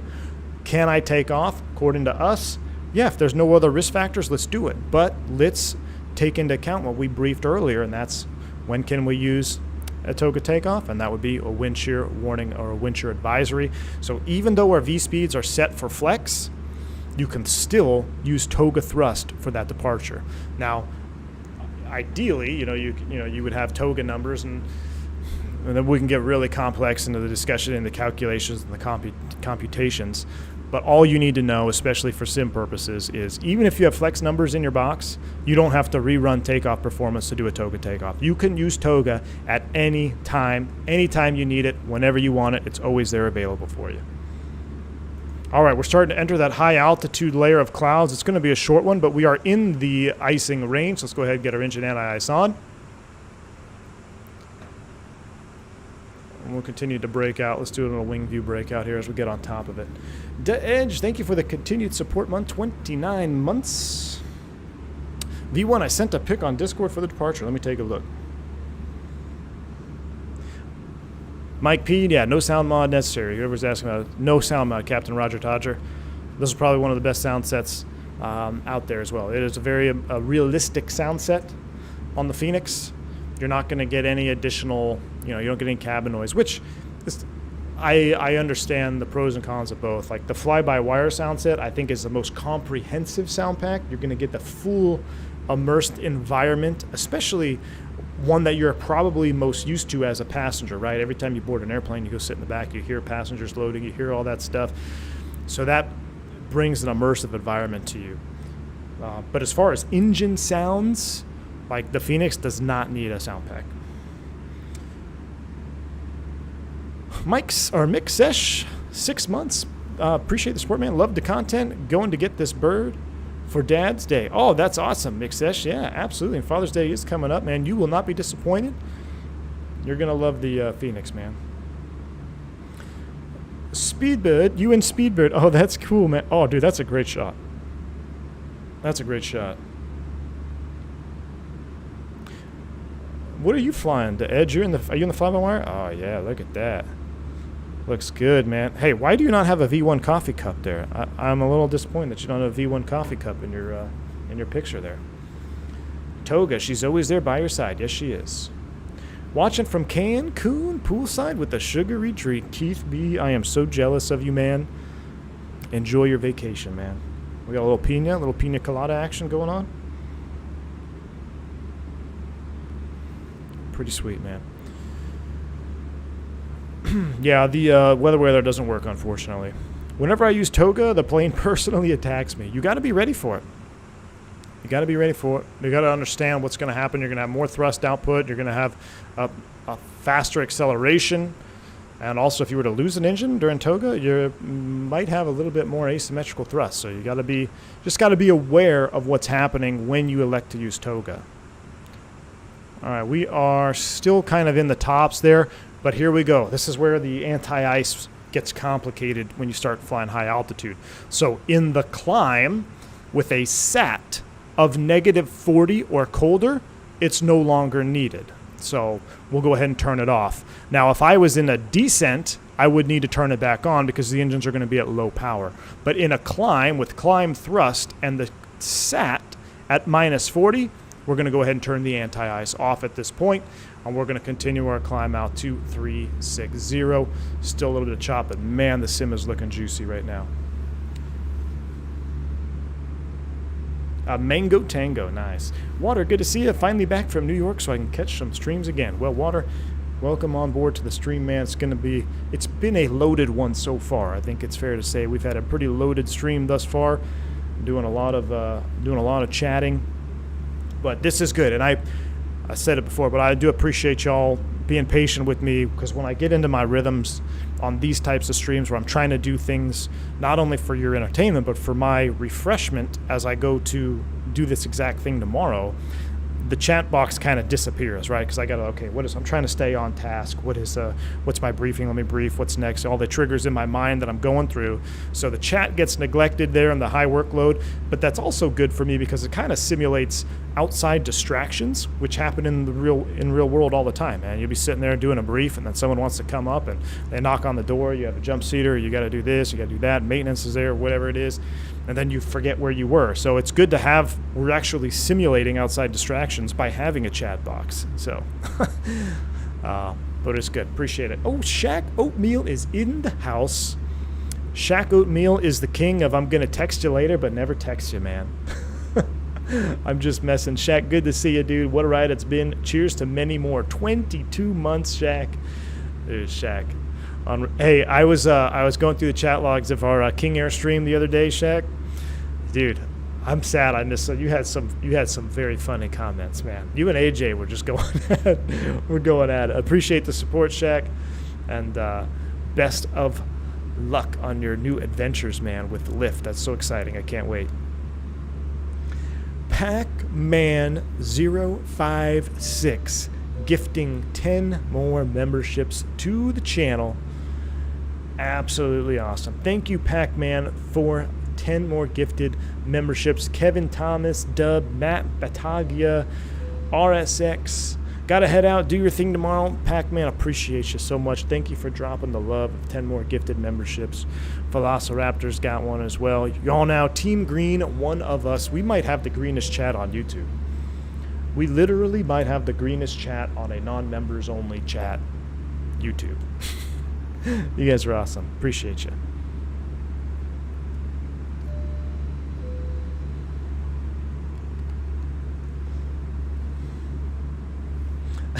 Don't worry, Shaq. I'm actually pretty terrible about it too. All right, how we doing? Let's go ahead and take a look up here. Let's see how things are doing. 34 for 36. Come down here. Let's do a little cruise climb. Optimum now is 38 as we burn some fuel off. But I'll tell you right now, I don't want to, it seems a little bit choppy, so I'm going to just set my new cruise altitude to 360. And the reason I'm doing that is looking at, I'll pause the alert box here momentarily if I can find it. The reason I'm going to do this is looking at the airframe right now, seeing a little bit of vibration, seeing we have some turbulence. Yes, my recommended max says we can go to 380. That guarantees us a buffet margin of 1.3 G VSL. Something like that. Probably it's going to be a question tomorrow. I think it's like 1.3 buffet margin. So I'll just say, hey, it guarantees buffet margin. There you go. That's how you answer that question. But it's right there. I mean, yes, it's okay, but man, is it tight. And why even put yourself in that scenario? If it's that tight, let's just wait. Or let's just not go up there. If we look at our optimum even says 35. So going up to 36 is closer to 35 than 38. So I'm not gonna stress myself out at flying in Coffin Corner at 380 plus being 3,000 feet above my optimum. That's two negatives. Two negatives don't make a positive in flying. So I'm going to go with cruise 36. It's closer to my optimum, and we don't have to go up there and squeak into Coffin Corner right at our recommended max. So for those two reasons, I'm going to recruise us at 36,000 feet. We're going to stay at 360. It looks like we've just leveled off. Let's go ahead and do a cruise check here real quick. We're going to go do a systems check. Look at our hydraulics. This is normal. This has been over-serviced. Oh, that's right. Fenix does this weird thing. Bleed page, everything looks good. How many passengers do we have on board today? Let me look. Actually, I could check on the... I could check over here.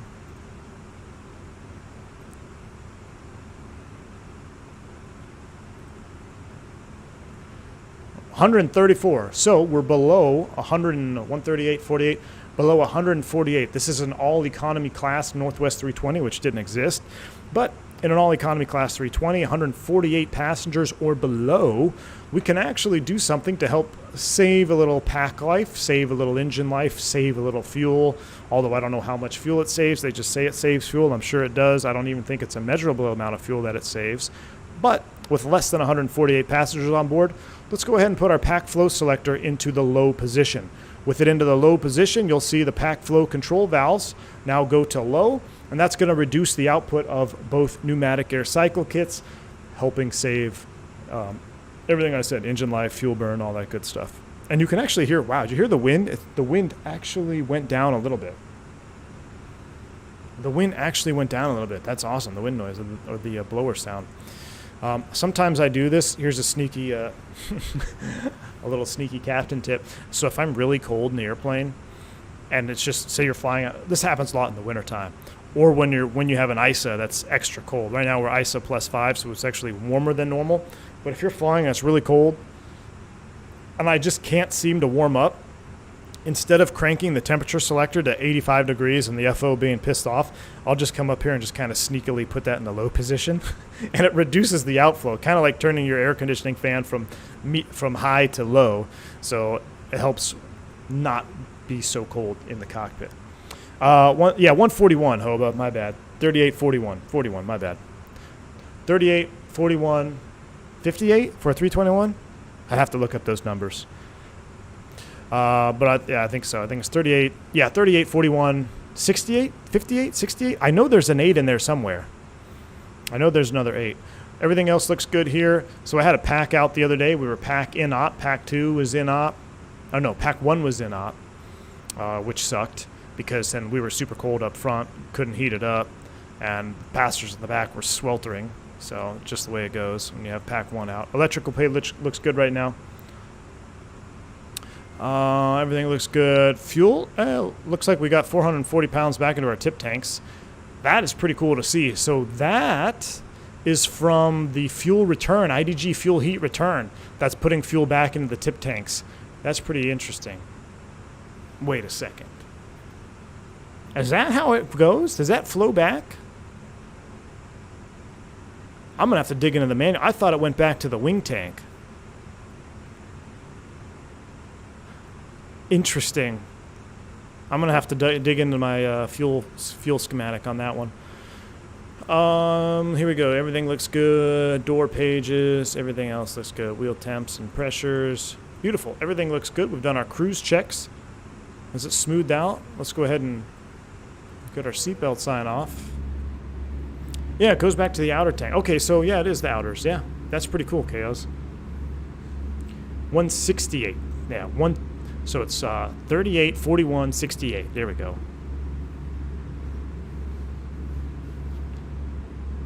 Yeah, we went over that before, but we got it. We're leveled now.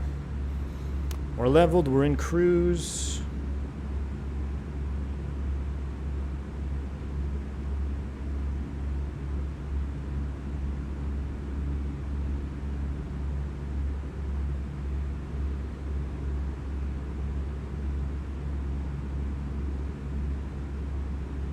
Hold on, give me a second, guys. I got something popped up here.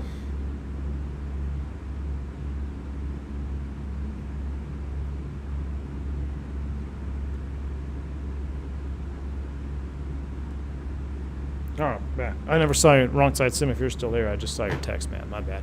Are you flying out here wrong side? I don't even hear you making radio calls. You're not on the Unicom. We do have a company message. Let's see what's going on here.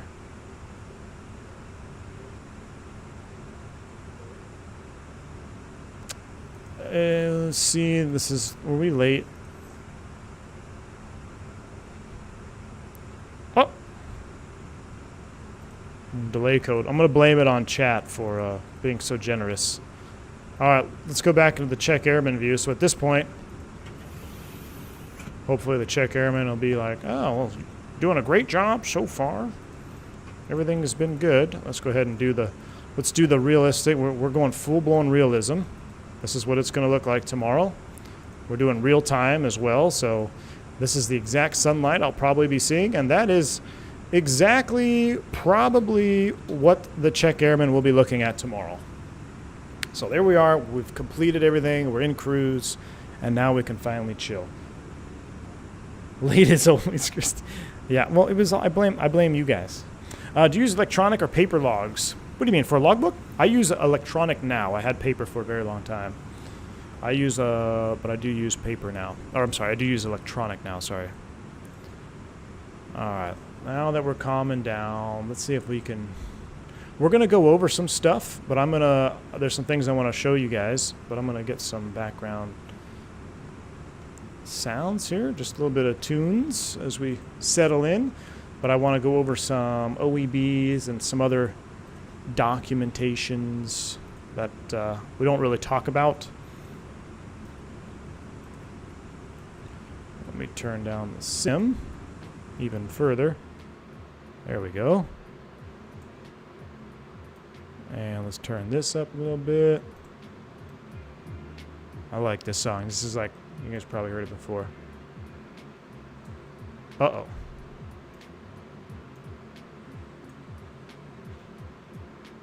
There we go. Now we're cooking with gas. When you recline the seat and kick back tomorrow, will you recline the seat and kick back tomorrow with the check airman? Yeah, probably will. Hopefully, I actually don't know this particular check airman. I know a lot of them. This one I do not know. So, hoping for the best. I'm sure it'll be fine. It'll be fine. How do you like the new JetBlue livery? I don't love it, man, if I'm being completely honest with you. That new mint one, the one that says Mo Mint, I don't love it. I don't love it. I think and the reason I don't love it is I think they could have done better. I just think they could have done better. All right, so this is kind of cool. I'm going to show you guys I'm going to bring up the cam real quick. So right now I have, this is our real world routing on my real world chart, and I'm showing you the turbulence sectors. So that's kind of what I'm looking at. Pretty neat. All that orange is turbulence. I can also change that to the radar. But it all looks pretty good. So, but that's not what I wanted to get into.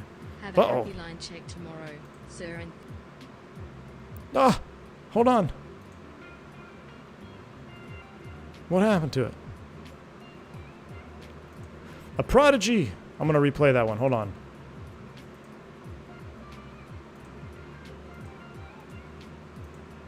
If it lets me, why won't it let me? Ah, a prodigy. Thank you for the $13 bank angle check, my friend. Oh, you know why? It's because the alert box is muted. There we go. Here it is. have a happy line check tomorrow, sir, and thanks for doing those in-depth sessions like today. Much appreciated. Appreciate you. I miss them pilots. Pro series a bit, but I still watch him from time to time again for funsies smile. You still miss the Pilots Pro Series? A prodigy, thank you so much for the bank angle check, man. I appreciate you. Very kind. I'm glad you're enjoying the content. And yeah, it's fun to mix it up. You know, do a little fun streams, and then we do some more hardcore stuff. But you guys are awesome. Thank you. Is that WSI? No, Christy. That's actually Jeppesen. It's actually Jep. Alexi Restas, thank you for the continued support. The background lurker. Hey, you're not becoming. You're not really background lurking anymore. But more and more, I see the membership chat coming up. 26 months. Thank you, Alexi Restas. Appreciate that. Glad you're enjoying the content as well. All right, I'm going to kind of go over some things here. Make sure I didn't miss anything. Aircraft entry and acceptance procedures. We did all this. Wheel chocks. I talked about all that stuff. Notams. Ah, that's what I want to look over. Notams. Let's do Notams. Can I bring... Let me see if I can bring this onto the screen.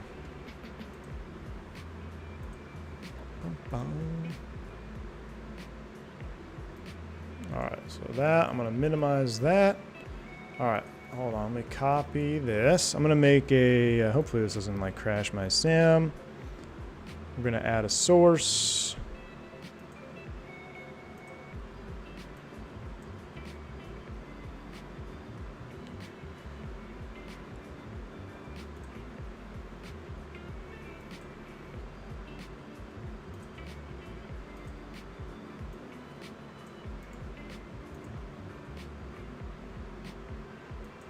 All right, there we go. This is what I want to go over. Jungly Sim, good to see you, man. Welcome. All right, can you guys even read that? I think so. And is it? But the page isn't changing on stream, is it? So like, so now you got that. Now you have, what page is that? I'm trying to see. Oh, this is lame. Yeah, it doesn't change pages for you on stream.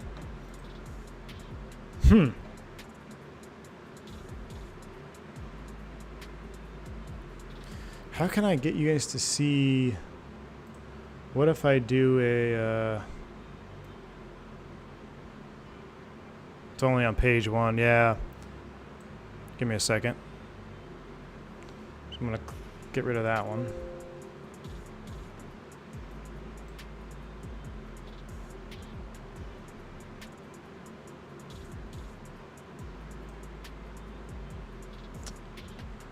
Dun, dun, dun.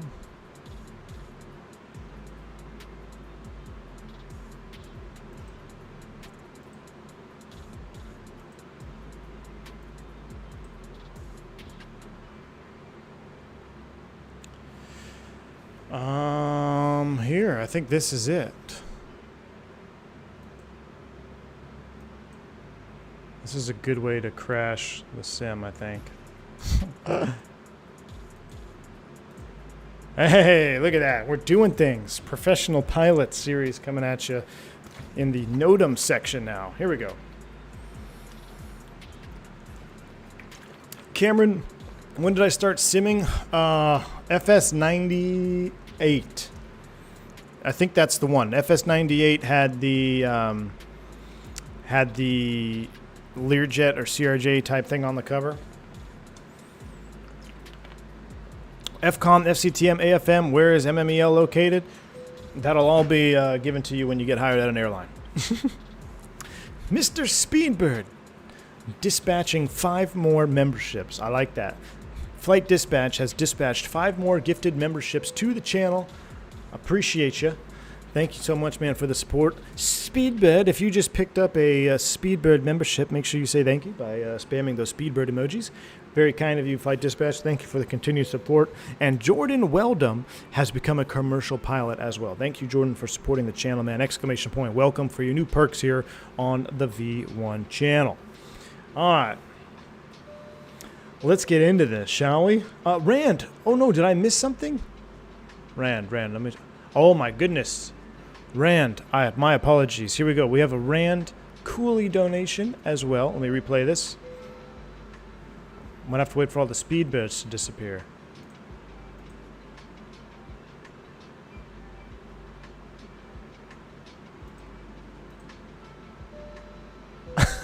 Rand, I can't get it to come through on audio, but thank you. Rand Cool has donated 25 bank angle checks, man. Appreciate you. Excellence deserves recognition. Thank you for all you do and Bourbon Supply. There it is. Excellence deserves recognition. Thank you for all you do and Bourbon Resupply. Rand, I appreciate that, man. I will not be resupplying any bourbon tonight as I get ready for tomorrow, but I will as soon as I return. Guarantee it, man. Thank you so much. I appreciate the support. Uh-oh, now we're going to play it 6 times. Rand, I thank you again. Very kind, man. Very, very kind. All right, as Lauren said, nobody reads this part of the... Uh-oh, hold on. I'm gonna reset the alert box here. Bank angle checks. So this is very similar to how we see. These are all accurate NOTAMs, I think, which I didn't even know SimBrief did this. I guess I assumed they did just because SimBrief is pretty accurate. However, this is called the NOTAM section. Notices to airmen, notices to air missions is now what it's called. But these are pertinent. Now, some would say pertinent, may not be as pertinent, items or things that is happening at the airport that hasn't been published in a document such as like your Jeppesen. So like maybe there is an adjustment to an ILS approach that the minimums are changing. Now instead of 200 feet, it's now going to be 400 feet because there's a crane or something. That's what the NOTAM section has, and you are required to research all the NOTAMs at your departure, arrival, and alternate every single flight, which we always do. I'm not going to read all of these NOTAMs, but I actually kind of want to browse through because these are probably the same NOTAMs I'm going to see tomorrow. I want to make sure there's nothing funny in here. So this is Atlanta FICON score. This is the 55 and 5, 100% wet. So basically the runways are all wet. That's what that is saying. And one of the best way to sort, I'm actually just going to pause the music for now. One of the best ways to sort NOTAMs is by looking at the date and time. So what I always do is I draw a line on the NOTAMs that have happened that day because those are typically the most I wouldn't say most important, but if something is going to change, like I flew into Atlanta 2 days ago, right? I'm familiar with everything, but tomorrow I'm going to go into Atlanta. I want to know what's new. So I immediately start with the date and I draw a line right down the paper. I'm like, okay, these are the brand new Notams, and we start going at it. So these are all standard. This is just wet runways. Okay, we know they're runways. Here's one, Atlanta Taxiway Alpha, work in progress, grass cutting. That's happening on 14 June today from 11:41:14. And there's 17Z over here. So, hey, if you're going along Taxiway Alpha, make sure you don't hit any mowers out there. So you could see, like AJ has said, pertinent, right? These are pertinent. The problem is when there is a pertinent NOTAM, like, hey, Taxiway Golf closed. That might be important. You would think that that would be up there. I wish all closures would be at first, and then below closures you would have like anything for approaches, and then all the other nonsense. But unfortunately, it's not sorted that way. It's been a sore topic of discussion for pilots for a long time. You just have to kind of sift through this and find what's important to you. XP, oh jeez. XP72 was dropped a $5 super chat. If I was on my Motorola StarTAC, I wouldn't be able to say hello from 36,000 feet above the Gulf of Mexico. XP StarTAC represents, man. We had a good time yesterday talking about all the phones and everything. XP, man, enjoy your vacation down south, my friend. That's awesome. Enjoy it. And we look forward to having you back on the streams whenever you return, man. And thank you for the support. Appreciate you. I don't think StarTAC would work in Mexico, would it? You'd have to get a special plan. Or could you imagine the bill of like international? Wasn't that the thing? Like if you went into Mexico, your bill just like quadrupled in price. Appreciate the support, man. All right, so continuing through here, let's look. Here's one, takeoff minimums and obstacle departure procedures. Amendment 8, add takeoff, obstacle notes, runway 26 left, temporary crane, 998 feet from departure, end of runway. 524 feet left of center line, 45 feet AGL, 10,000 or 1,065 feet MSL. Something there. Runway 9 left, temporary crane. So here we go. This is like it's not who cares about the cranes, but just don't hit anything. You know, if you're going to change the minimums, and let me see what the minimums are. Here's a good one. This one actually just happened yesterday. Atlanta Nav ILS 9 left, DME unusable. Forecast unknown, I think, UFN. Some more nonsense here. Atlanta 26 left, PAPI high intensity, unusable. So if you came back and landed on 26 left, you might not be able to see the PAPIs if it's really bright out. Taxiway closed to aircraft, wingspan more than 135 feet. Okay, so you're getting, here we go. Nav ILS 27 right. This is a big one. So whenever I come across these, so the more you look at this, the more you read NOTAMs, the more your eyes are able to pick out things of importance. And whenever I come across this, I put a big X right here. So ILS 27 right, unusable. Remember when I said in the departure brief, if we have to come back around, we're going to do ILS 27 right? Until further notice, thank you. So this is one, had I have read the NOTAMs prior to departure like I will tomorrow and like I do on every flight, I would not have selected the ILS 27 right for my immediate air return back to Atlanta because it is unusable. So you could put a RNAV in there, or maybe you could select a different runway if you're not concerned about runway length and you still want to shoot an ILS. But this is why whenever you are selecting that engine fail runway, you can't just think pavement. You can't just think approach. You have to also think NOTAM. What runway is acceptable with an acceptable approach in an acceptable condition? So, all right, we'll continue to scoot down. PRMs, close parallel, and then we start getting into these. The Cat 2, so these only apply. ILS localizer to 10, Amendment 5B. Disregard note, procedure not authorized when glide slope not available. ILS procedures only. You think if you don't have a glide slope, you're probably not filing an ILS.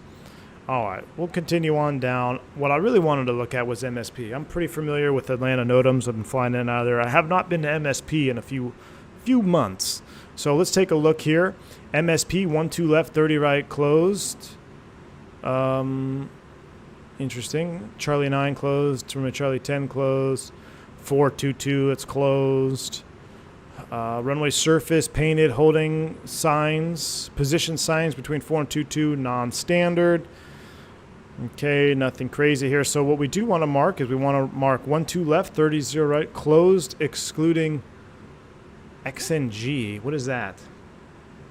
This is where I'd have to pull out the old Google device. XNG. Crossing? Except crossing? I think that's the except crossing. Where's the where's my Notam decoders in chat? I think it's for crossing only, so that's interesting. That actually is pertinent. So, good thing we have 30 left in the box, because when does this expire? 1725Z. So, okay. Continue on down there. Suitable RNAV system GPS, so we don't dilute VOR out of service. So we have all the suitable. Okay. MSP taxiway hotel, taxiway. So these are also important. And on the real airport, and I'm actually going to do this and I'll show you.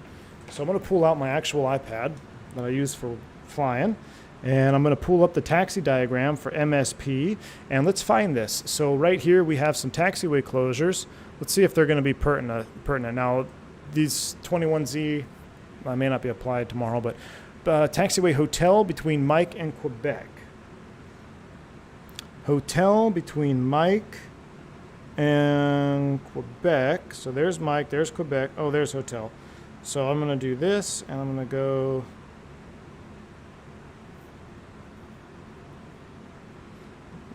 Quebec. Oh, that's kind of a confusing one. There's Quebec, and there's Mike. So I think it's like right through here. So I'm going to put the this on. So taxiway hotel, let me get this in frame. I'm going to go ahead and mark that with my red highlighter. So that one's closed. That one's really not going to be applicable for anything that we're doing.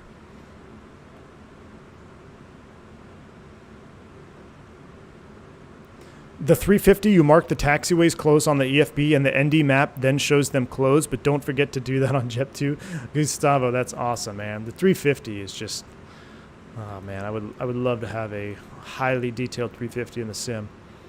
Let's see, MSP Bravo 8 is closed. Let me look at Bravo 8 on my diagram. And this is what we do in cruise. You guys always wonder, hey, what do you guys do in cruise? Do you ever get bored? Well, no, because we have to read Notams. Yeah, of course we get bored, but these are things you got to do. Bravo between Mike and Alpha 9 is closed. Does that apply? And basically all I'm doing is looking for where they are. So that's not going to really affect us. Continue on down here. What do we got? Increased visibility for all cats. RNAV amendment. We're not worried about that. Temporary cranes. Way too many Notams. Safety area not standard. Like, geez. Apron de-ice pad for 12 left geographic. PSN markings. South side faded. We don't care about faded markings. This could be important. 12 left, 30 right, surface markings faded. Maybe that has something to do with why it's closed. I don't know. These are getting older. That's January. We're now into May Notams here. These are always kind of good. You want to just double check. ODP. Make sure it's not something that you're going to file or fly. Like for this one, Rochester 1 departure change. This is it's a big one right here. Rochester 1 departure. Change top altitude to read assigned by ATC. So if I pull out the Rochester 1 departure, look what we have. Change departure, route description, takeoff all runways, climb on assigned heading. So this is a good one to know. So I'm going to go back to my my Throttletek cam and I'll show you. And I'm going to just put, where is it? Here. Right there. So it says jets and props. I'm going to X that out because now I'm going to know that there's a Notam for that. Now, I don't anticipate having to do a Rochester departure here anytime soon, but this is why you kind of want to scroll through these here. Same thing here, Kebrew, 1 departure. So in my mind, I'll take a mental note of these. Okay, I got departure procedures that have some bunch of stuff changing, Zembro 7. So now on my flight out of MSP, that's when I'm going to go back and double check. Because I don't know what departure, because I am going to be doing a turn. So I fly to MSP, then I go back. We're not doing that on stream, but now I'm going to have that in the back of my mind. So it's just kind of a good thing to have. Any Cat 1, Cat 2, there's a bunch of procedures that apply. This is Madison. This is our alternate. You'd always want to check your alternate stuff too. All right, cool deal. We've checked all the Notams. Yeah. We've read every single Notam. They all look good. Excellent. All right, let's check on the airplane. It's about much Notams as I can handle. 347 people just watched a Notam briefing. That's probably more Notams briefed in recent memory, even in real life. All right, let's go ahead and double check. Everything else looks good here. Fuel is burning. Yep, it is returning to the wingtip tanks. Cool deal. How is our cabin doing? Where's our condition page? Real quick. A little bit warm. Let's go ahead and do about 11 o'clock position. That's about where it should be. All right, let's go outside and enjoy some wing views or some external views.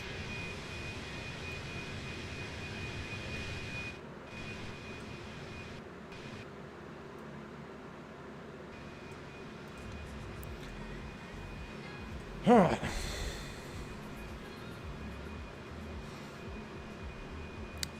Your internet seems to have been great for the last few streams. Thank you, Aaron. Now you just jinxed us. Looks like the gremlins have worked themselves out. Well, now if the stream falls apart, we can all blame Aaron.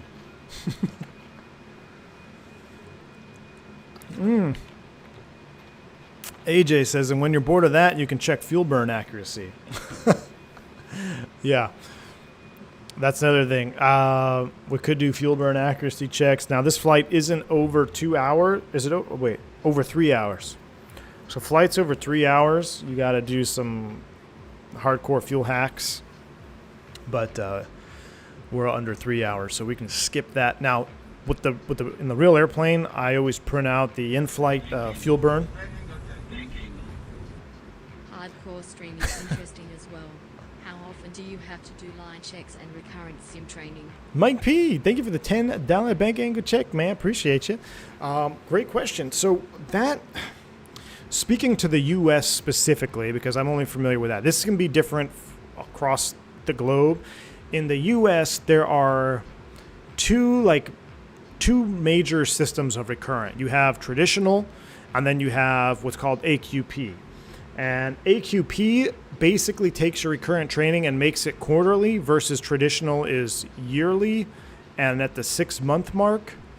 But you have a canned profile. So long story short, and to decomplex it, AQP is a much better training and recurrent training profile. Most airlines in the U.S. are AQP now. There are a few that are not AQP, but most 121 operators are AQP. And it, depending on your own company's SOPs, like you have random line checks, or you could have one every quarter or every 6 months. It just kind of depends. It's kind of a hard question to answer. As far as sim training goes, though, that is at minimum once a year. So at minimum, no matter which program you're on, you're going to be getting in the sim at least once a year, and that's when you're going to do those profiles that are going to contain things that you wouldn't really do out on the line, such as stall recovery, maybe some maneuvers, wind shear recovery, jip whiz recovery practice, single engine, emergency evac. That is going to be your sim scenarios for the most part. But yeah, at least once a year you're going to be in the sim.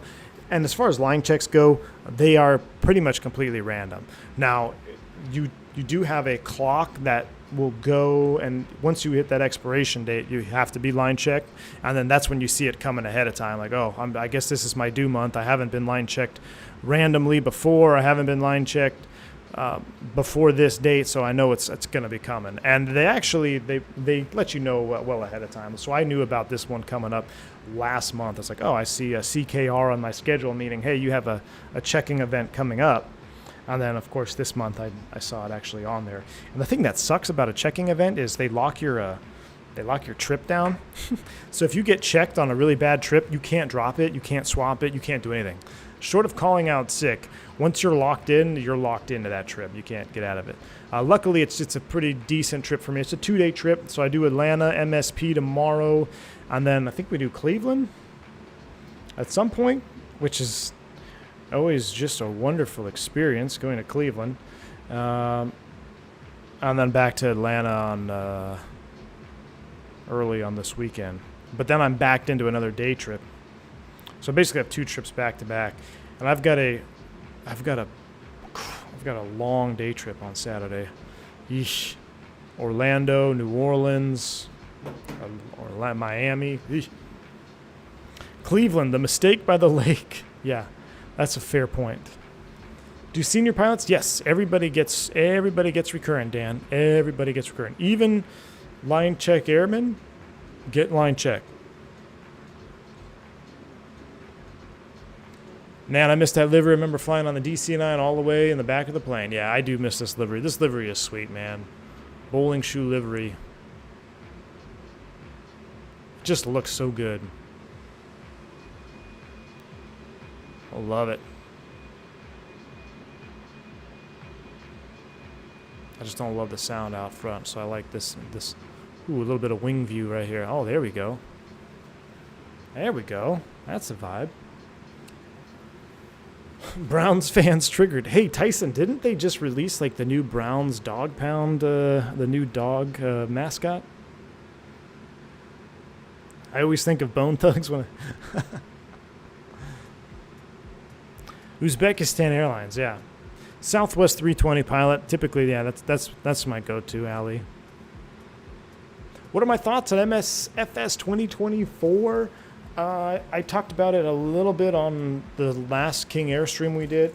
Basically, everyone just needs to calm down. You're not going to see me making any videos about the trailer and analyzing all this. Not like everyone needs to calm down. 2024 is just like going from FS 98 to 2000 to 2002 to 2004. It's just what Microsoft does. So I'm excited for it. I'm going to buy it day one. But yeah. I think we're going to have a lot of missions. I mean, it is catering towards the casual flight simmer, no doubt. But, it'll be all right.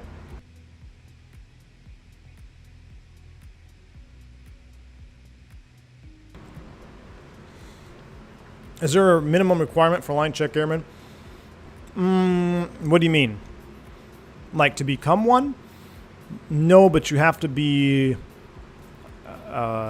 selected pretty much. You got to apply for the position. I'm trying to pull up that new JetBlue livery. Hold on.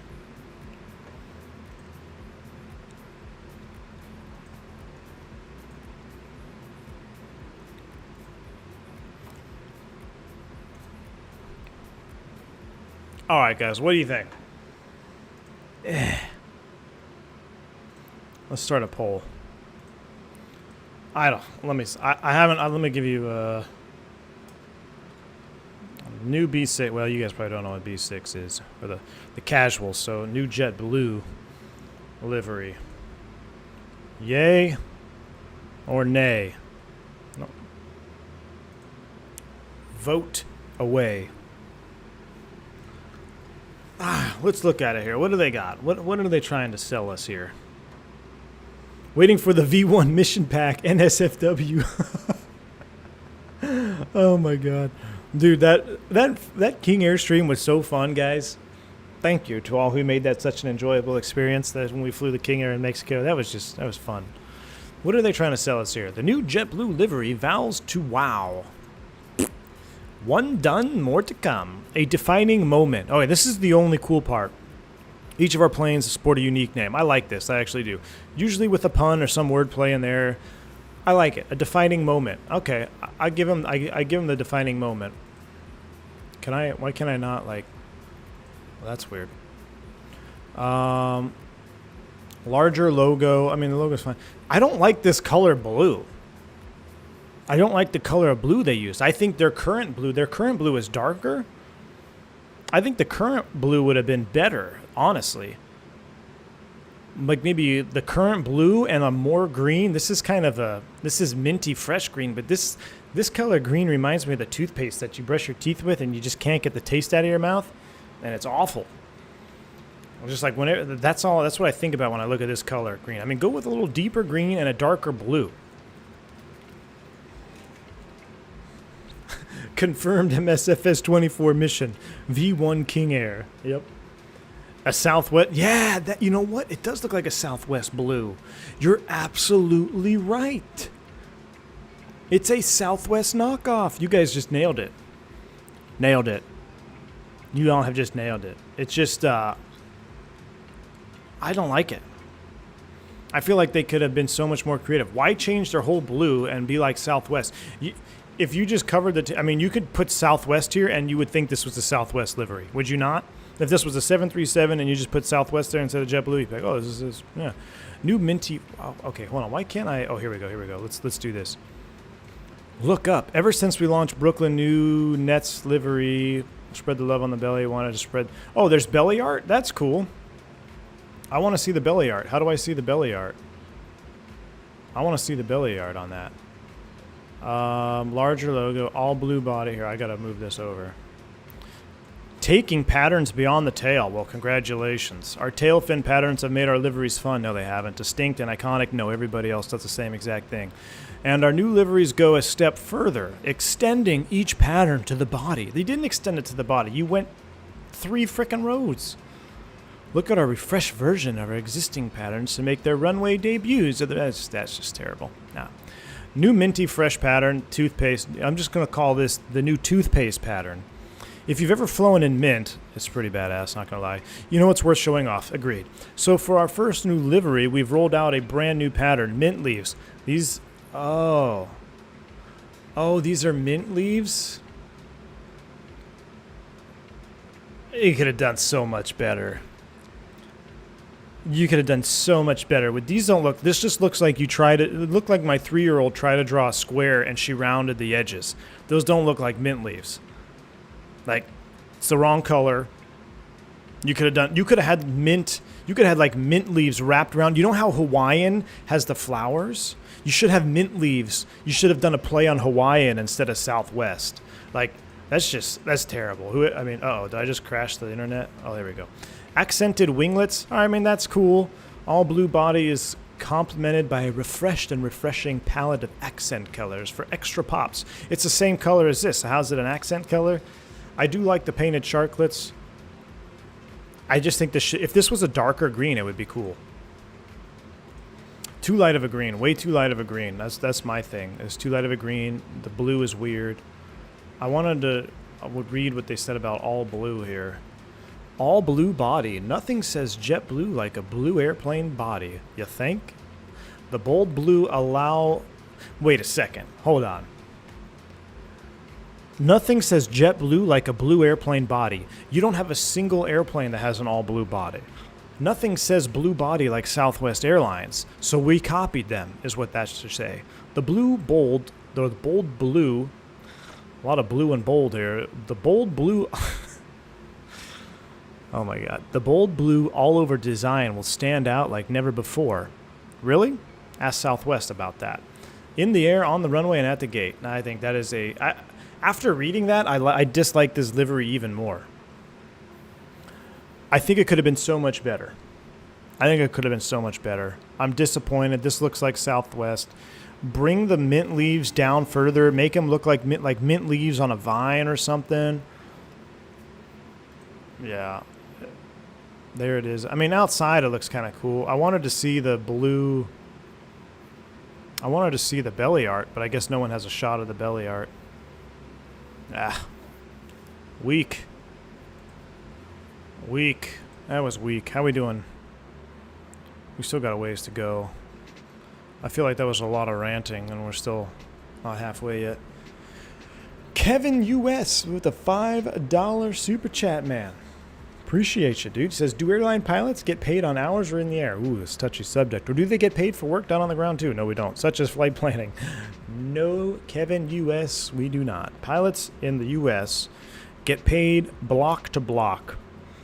So and you can configure the airplane to either have your block out on, let's say, maybe the main cabin door is armed. You can have it on wheel roll. You can have it on pushback. You can have it on a speed. So when your taxi speed, like 5 knots, that's, I think Avianca used to do that. So until the block clock gets started, that's what you get paid for. So everything at the ground, pre-flight, sitting around in terminals, all that stuff, none of that gets paid for. Same for the cabin crew. You only get paid from block out to block in. Now, there are other stipulations. You know, you have min-day credits. So let's say you have a one-leg day. So we're just doing Atlanta MSP. It's 2.5 hours. You get paid a min-day. So you get paid 5 hours if that's your min-day. So min-day is 5 hours. You flew 2.5 hours. You still get 5 hours of pay. So you could say you got paid for your pre-flight and stuff. But technically speaking, that's just because you're below min-day. If you were flying... Let's say you were flying 2 legs and they were 3 hours each. So you're doing a 3-hour turn. Maybe you're going like Vegas and back, 6 hours. So you'll get paid exactly for what you get blocked for, because now you're flying over a min-day pay of 5 hours. So if you blocked 6 hours and 12 minutes, you'll get paid 6 hours and 12 minutes. But none of the other stuff counts. If you get delayed 3 hours in Vegas, you don't get paid for that, unless you have it in your contract. Can't wait to see one fly over low and think it's Southwest. Would you do a stream into Fort Worth Alliance and Amazon livery? Flying over DFW is pretty sick. Oh, I agree with you, man. I love DFW. We might. If those are mint leaves, then I'm Pablo Escobar. D1 should run the creative team. I should. Belly art is for 18 plus. Sitting in a Cheddar's waiting on a customer. Just want to check what's up for a few minutes. Big negative on the new JetBlue livery. They need to just admit Spirit's yellow is better. I'll be honest with you. I think the Spirit livery is better than this livery. At least it's original. It's something that no one's ever done. No one else uses yellow and all that. Uh-oh. Here we go. The whole press release is nothing but a vomited marketing buzzword. Sad thing, an outside agency got paid a lot of money to produce that garbage. Hope they don't have Dylan Mulvaney on Tabelli art of the future plane doing SFO legs. Christ. C2A, appreciate the $3 bank angle check, ma'am. Yeah, I agree. It's a bunch of marketing buzzwords. That's all it is. It's marketing buzzwords and a cop-out, ma'am. We were just talking about this a few streams ago where I said liveries in today's day and age just aren't what they used to be. I mean, example, look what we're flying right now. Uh-oh. Because this is a family channel, I'm going to say horse pucky. All pilots should get paid the minute they step onto that plane. Anyway, I gotta go. Have a great rest of the stream. In V1's voice, see ya.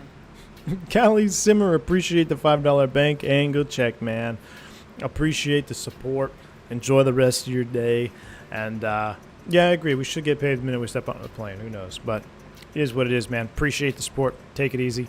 See ya. Yeah, the poll is actually a lot closer than I thought. How many votes we have? 194 votes. If you haven't voted already, take a vote.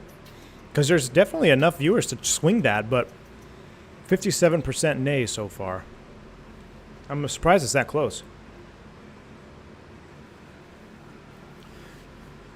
When will you be back in X-Plane for the 320 MAX? Probably before I do a sim check. Spirit is unique like a taxi. Frontier, yeah, Frontier is I like the animal Frontier thing. I do. 1980s kitchen tiles. That's a good point. And the color is basically the color of your A there on AF Cop 23. I think you had a play in their color design. Nothing screams bold like painting your airplane. Blue has ITA vibes. Yeah, it does. It does. I feel like soon all airlines will just look like NASCAR with ads all over the place. Matt, you're probably not too far off, man. Have I tried to INI Detroit? Absolutely I have. I love it. I really like the Frontier green-white with the animals. I do too, and especially I'm a little bit partial to Frontier livery because green's my favorite color. So I think I do like them. I do like the Frontier one. I think if you did the original JetBlue blue, and then you had a darker green, similar to Frontier, but maybe not quite Frontier. I mean, just a little bit darker than the toothpaste mint that they have. And then make those mint leaves look like mint leaves and kind of wrap them around the belly. You know, you don't have to follow Hawaiian exactly where you start at the front and go to the back, but do something a little bit more creative. Put some mint leaves, like, put mint leaves on the bottom. That'd be cool.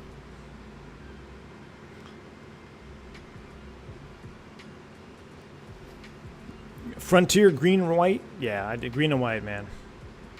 Alaska, I would say, has some of the most creative US, like their Disney ones. Alaska's got good ones. I still think Southwest is the best. As far as overall livery selection, Southwest, they've covered it all, man. They've got state liveries. They're really creative. I like them. I don't love their standard new one. I actually preferred their other one, the Canyon Blue, over their standard new one. But I still think of all the airlines available, Southwest does the best job. In the U.S. anyway. I'm going to cry when Spirit goes to JetBlue. Spirit is my fave. Hey, man. Yeah, those Spirit... If you guys see yellow airplanes, maybe we should have a yellow airplane section in the Discord. If you see a yellow airplane, take a picture of it, post it in the Discord, because I guarantee y'all, after the merger, those Spirit yellows are going away. They're going to be a thing of the past. It's going to be like looking at this Northwest bowling shoe. Like, oh, remember when you used to fly into Lauderdale and you saw a whole sea of yellow? Not anymore. Look at the grime on this one here from the jet bridge. It looks good. But, indeed,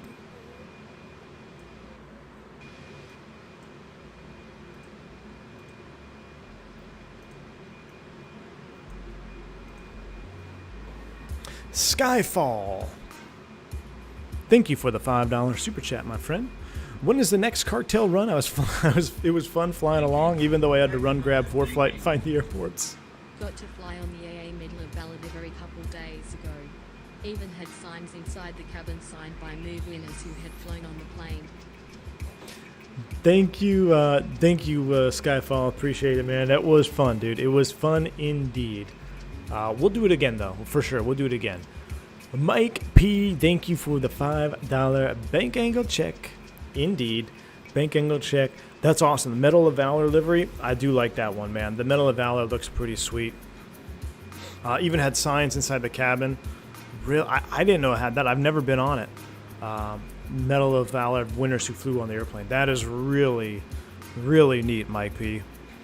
No, I think they did a great one. Americans got some decent ones. They got the Medal of Valor one, obviously, and then a couple of their retros. Basically, all the airlines they destroyed, AirCal, Piedmont. They have those like historical paint jobs. America West.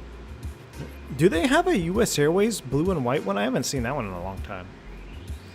But good deal, Mike. Thanks for the support. Appreciate you. The American bare metal, yeah, bare metal is cool. You know why they did bare metal, right? That was to save weight.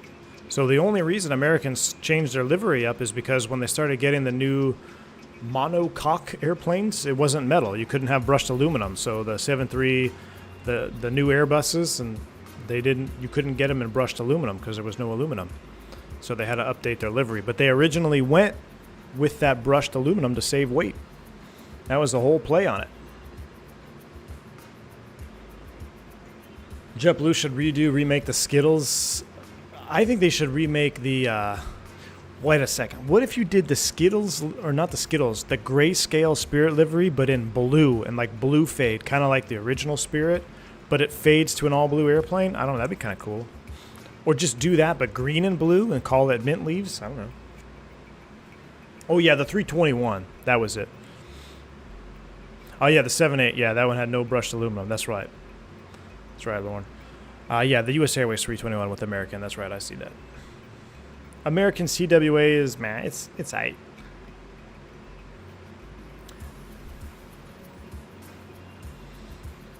Man, that's a good idea. If you take that grayscale Spirit livery and you just did it in shades of blue and then the scales would be green and shaped as mint leaves, That would be a sweet moment livery. Someone needs to create that.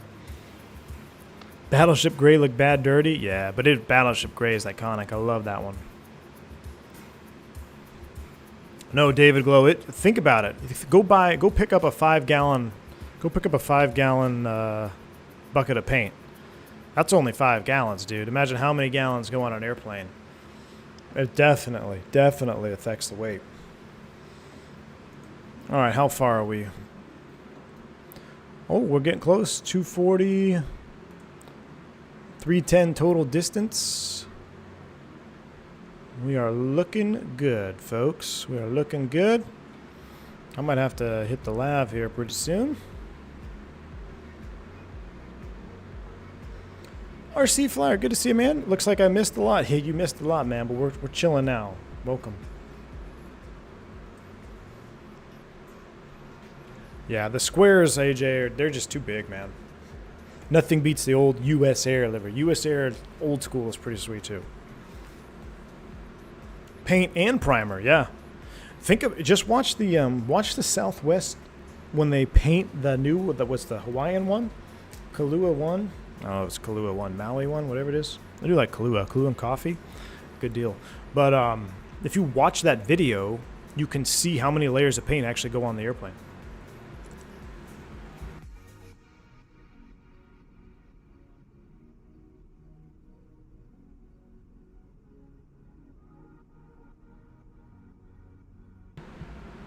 That Spirit 321 Neo Wi-Fi, yeah, I saw it in Detroit. That looks pretty sweet, man. Can you imagine seeing 5 321 Neos in all yellow? That is going to be bright. Imua one, there you go. Yeah, Cameron, the Bear livery on Airbus wouldn't really work. Not awesome indeed.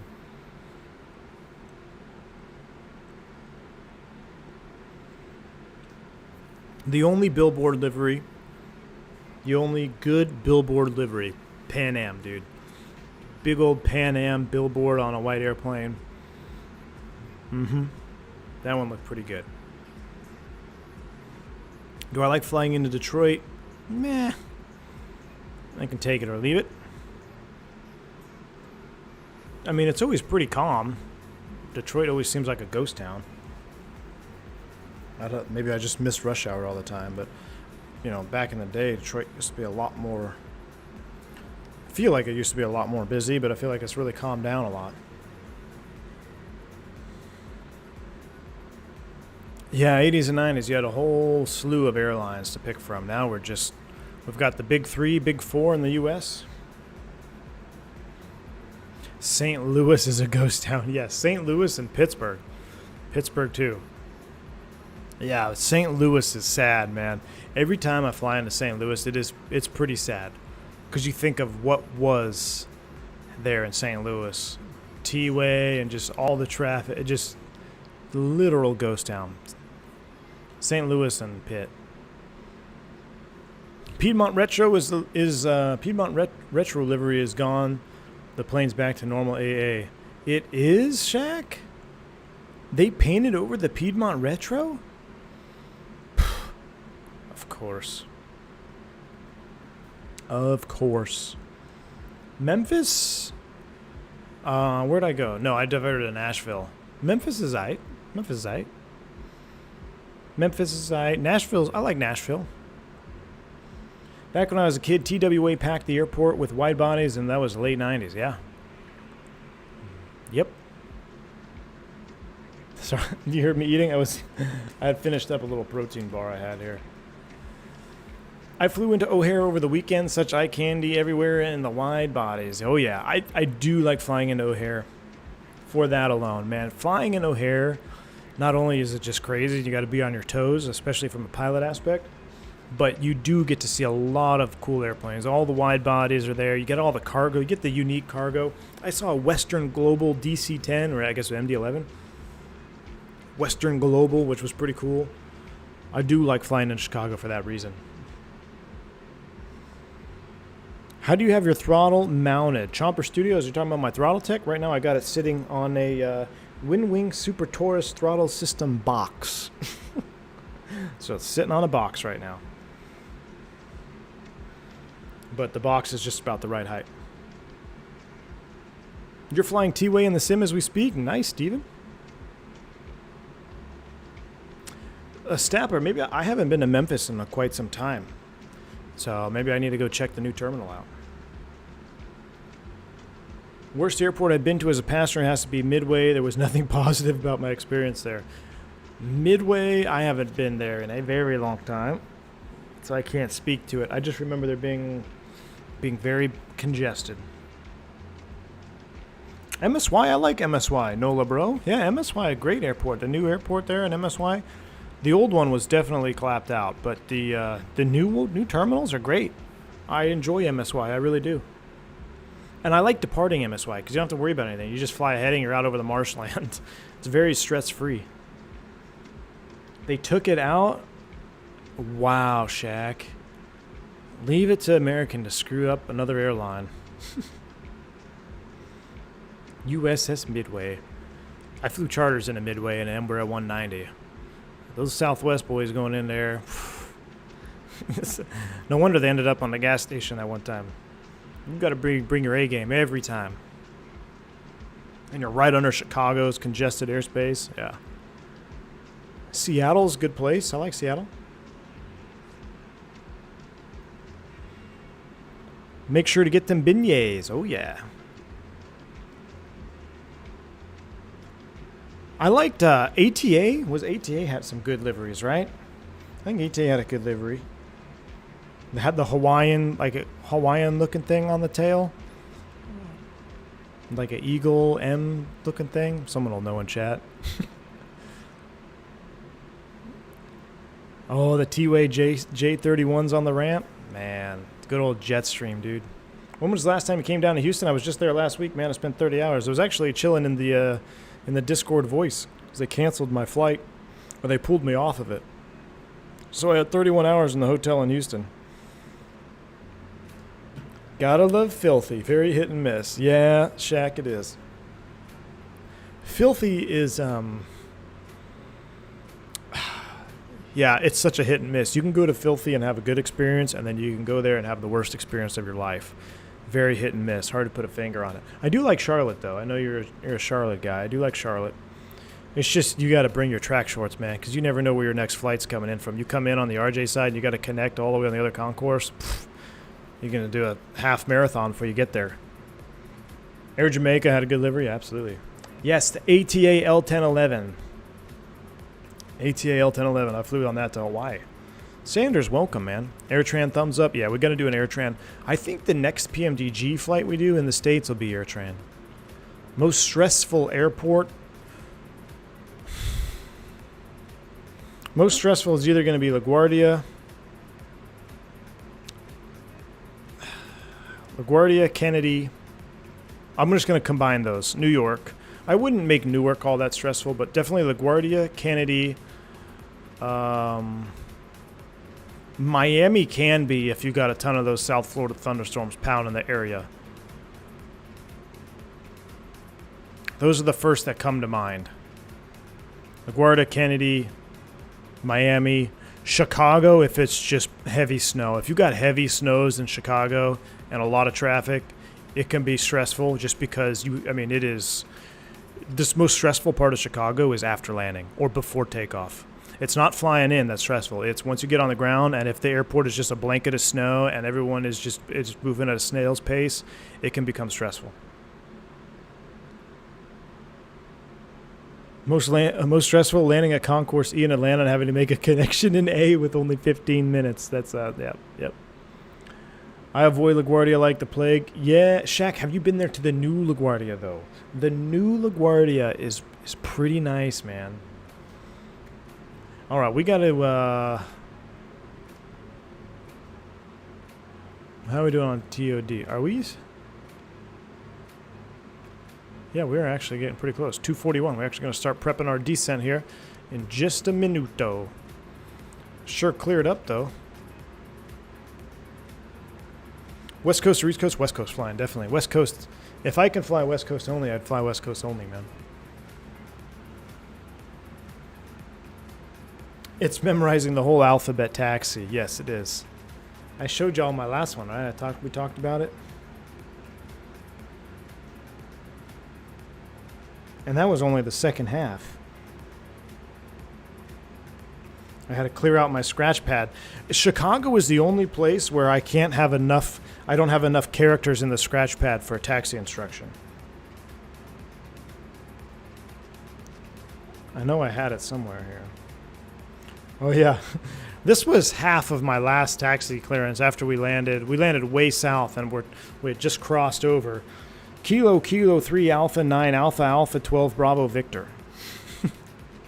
And then they say that, and then this applies to 5 airplanes. But yeah, Chicago's the only place where you run out of... This is where I put my taxi instructions right here.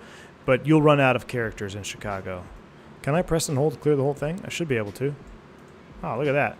All right. Let's go ahead and get the latest and greatest weather, and then we're going to start prepping for our descent.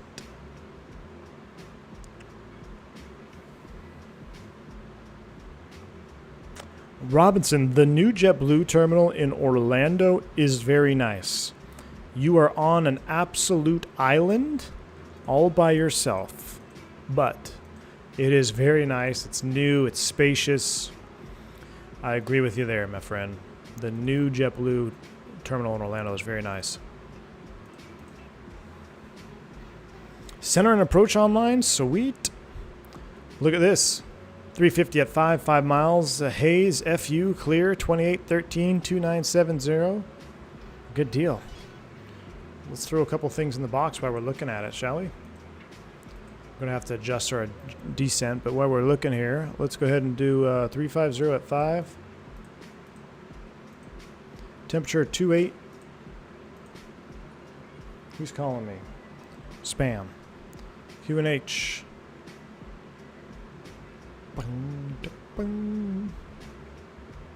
2970. All right. I think it's time we got to do some work, shall we? How are we looking? We'll finish this song. We'll finish some external views. Hopefully my... I'm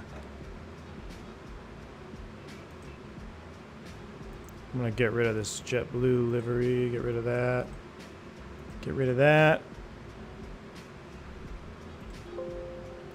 Remove that source. After the song, we're going to prep for our descent. Twin Cities on the horizon. Don't pull a Northwest 188 and miss your top of descent by 2 hours. No, don't worry. My schedule already came out for next month, so I won't be bidding. I mean, sleeping or reading Notams or whatever their excuses were.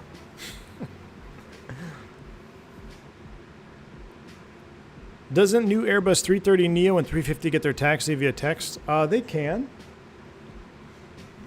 I'm sure they can. It's probably depending on the operator.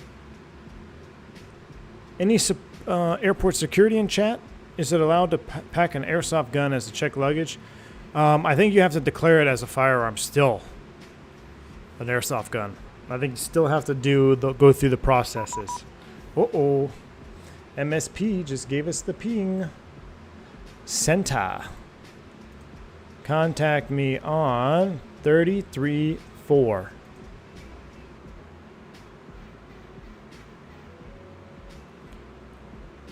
right, it's time to start going to work.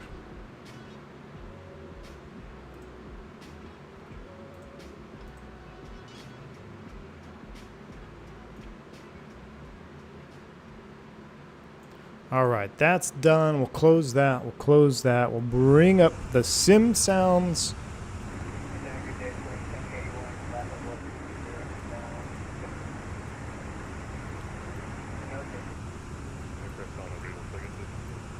I need my iPad back. Why is VATSIM so weird sounding? Hello, squawk 6352.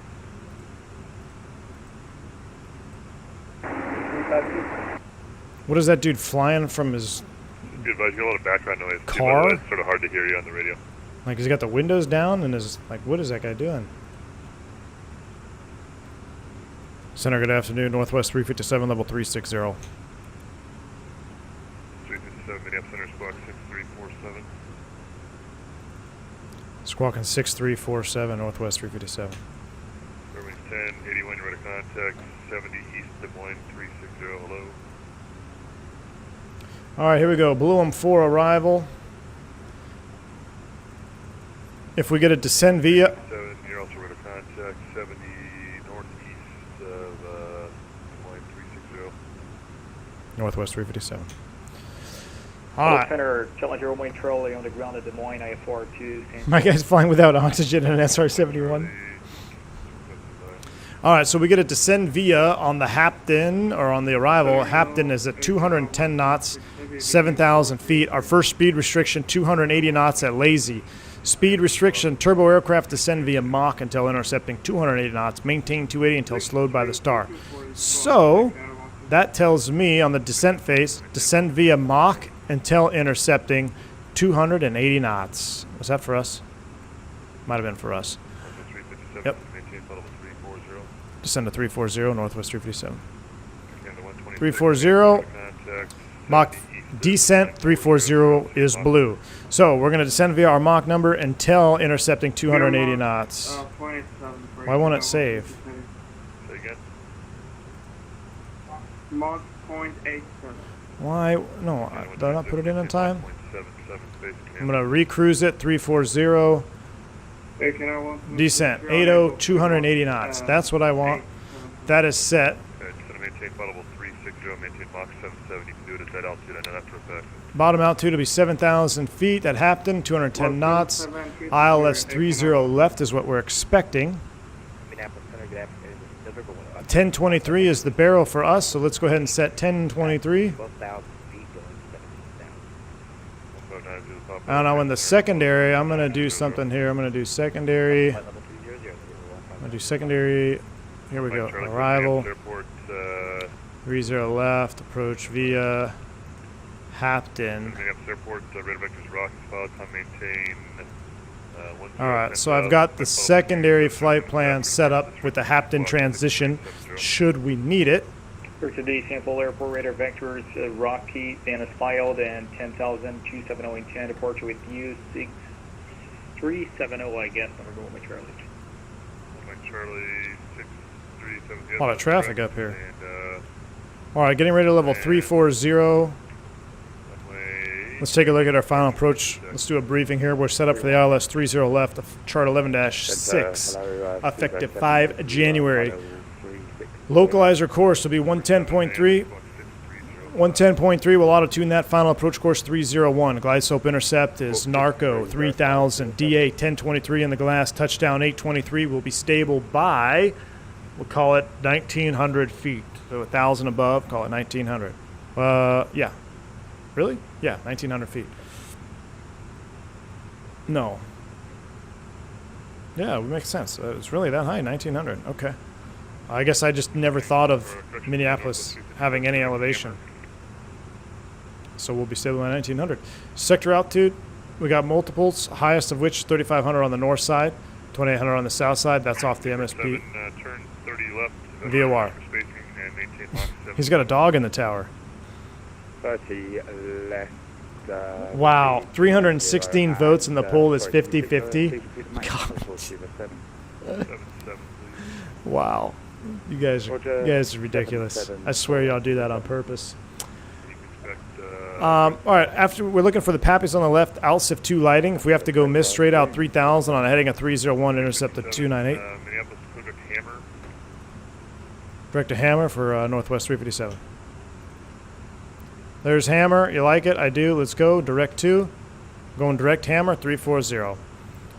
After we land on 30 left, it's going to be a right-hand turret off. Let's go ahead and star the ground chart as well. 10-9. And let's look at parking gates. Where did we leave? We left the E-gates. We'll go in on the E-gates as well. The donut place is on the E concourse. I think it's at E9 or E7. You actually probably in airspace to the west end, offline, ready to service terminated, frequency change crew. I'll tell you what, let's park at E6. Change crew, see Park at E6. 59 to the pop, clear direct to Sioux Falls Airport. Do that right there.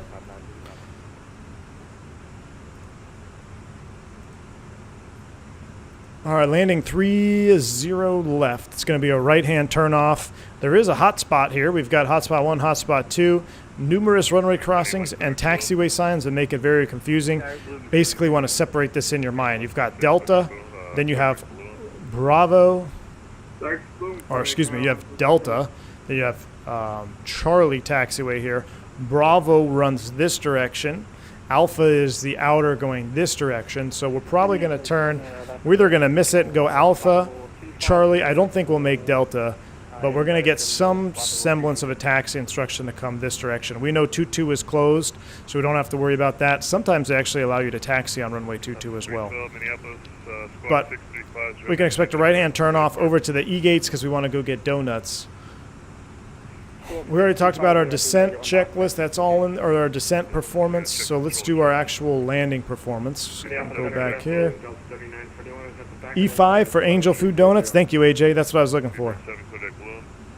All right, runway conditions 5. We're landing 30 left. Reply the METAR. Our landing weight 135.8.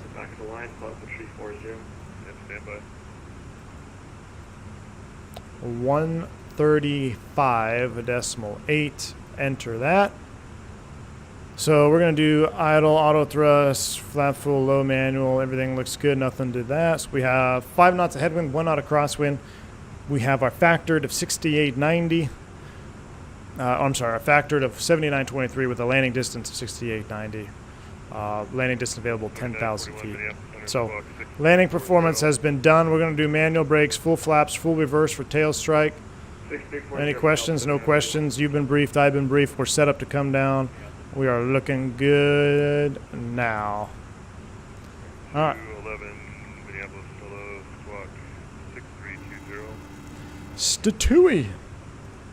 2444, the airspace to the west end, Statui, appreciate the $20 super chat, man. Said pro pilots use the underground taxiways.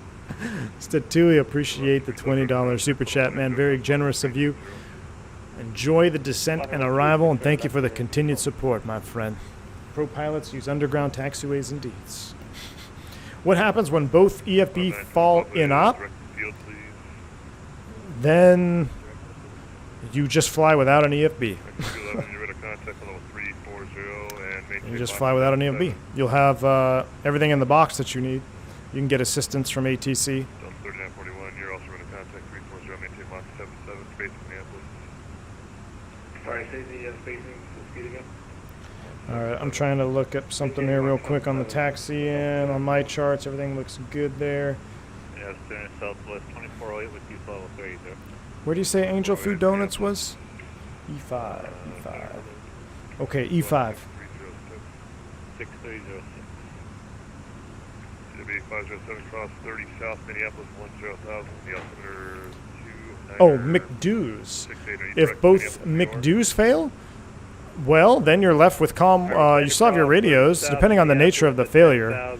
You'll still have your radios, so you still can talk and do whatever you need to do. You can hard tune by selecting the VOR or LS on here and doing it the old school way. And you can actually set courses and all that stuff.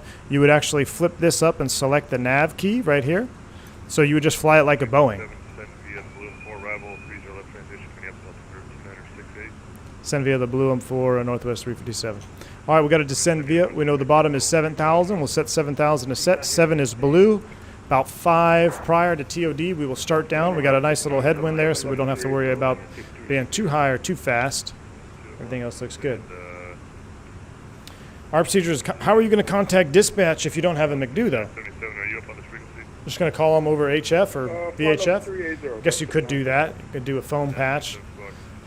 But no, if both McDo's fail and you have completely nothing in the box, then you'll just have to, you can be handheld to information. Or if you still have your charts, you still have all the frequencies, you could still do, it's really it's kind of a, I wouldn't say non-event, because you still, 303 Southwest. it depends. It depends on what type of failure. Like, did you lose all your nav too? Because now if you're just down a primitive navigation, now you can't do any RNAV stuff. But if just the boxes failed, but you still had your flight plan in there, theoretically you could still be an LNAV.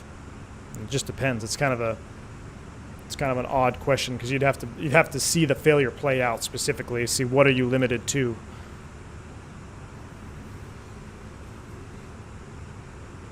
Or, 7, you can delete the speeds, tell Hammer after Hammer publish speeds. all right, after Hammer publish speeds for Northwest 357. All right, no speeds until Hammer, the man says. So in that case, we're going to go here, and I'm going to change this before we start down. I'm going to do 330 knots. Hammer 7, I'm going to turn you guys out a little bit Boom. more. Turn 20. And then on the flight plan, we're going direct Hammer. There is a speed restriction at Hammer, or there isn't at Hammer, but he wants us to comply at Hammer. If I look at the chart here, Hammer will be at 280 knots because you're supposed to be at 280 before Hammer. So I'm going to make Hammer have its own constraint of 280 knots, and we're going to fly fast until Hammer. So that is set. 15 miles out. Get ready to start down. 7,000 is blue. Barrels are set. Everything's been done. Landing performance has been set. We're looking good. Next flight, both McDo failure. Like a dual. Yeah, we could do a dual latch failure. Center Challenger, my Charlie at South. Yes. From taxi with the weather. We have FLS. 49, I need you to reset your flight plan, please. VOR only Airbus. So during upgrade training, we did that. We did basically had no glass stuff. We just had to do the VOR nav and Rose VOR navigation. Just kind of going over the scenarios. But it's really, I mean, people freak out, but it's how the Boeing navigates to this day. You know, like a 737. I mean, they're up there dialing frequencies now with their FMC. I think doesn't it auto tune most of them for them? Does it auto tune in the new ones? But I think they still have to tune in their ILS course and frequencies. So you can do the same. You can do all the same right here with this panel. A VOR only Airbus, isn't that called a 310? Very, very true. Very true. All right, here we go. Manage it up. Mock descent. We're on the descent. Here we go. Engines are coming back. I'm starting to see some fumeur out there. Some FU. Some fumeur. No, we're not E-tops right now. We're just in a classic 320. CEO. Not auto-tuning, but the tuning they do is mostly for backup. At least VOR's ILS must be tuned to use. Okay, there you go. So they just backup tune it, and then VO on the ILS. Yeah, imagine flying. I just want you guys to, I want you to close your eyes, and I want you to picture this. The year is 2024. You're flying the latest and greatest technology from Boeing 737 MAX 1000. You're setting up for an approach into Minneapolis, and you have to manually tune your ILS frequency. Imagine that. Unacceptable. Can the bus follow VOR radials in heading mode? It can. Listen, man, you'd have to fly in heading or track mode.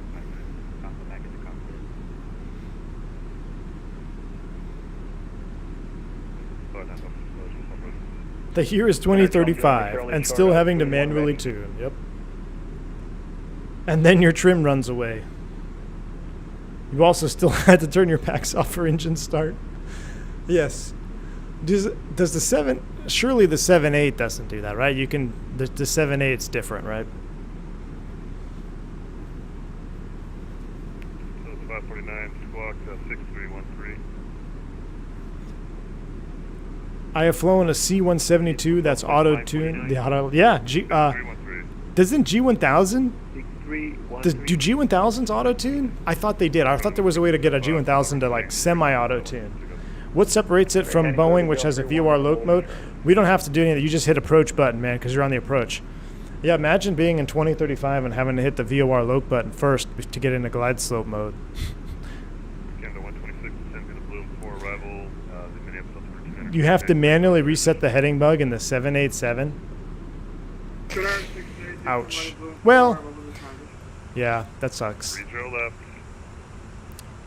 Check your Notams. All right, we are high speed. Getting ready to go through 25. Let's go ahead and get the seatbelt sign on. I'm going to go ahead and get these off here. We'll go ahead and pull our window shades up. Maximum visibility in case we have any traffic. G1000 auto-tune. There you go. Yeah, so it is G1000 auto-tune. That's crazy. Yeah, G1000 will auto-tune and auto-switch from GPS to loc. That's cool, man. That's crazy. Technologically speaking, the newest 7.3 should operate like 7.8s, but a certain directional operation did not want that. Yes.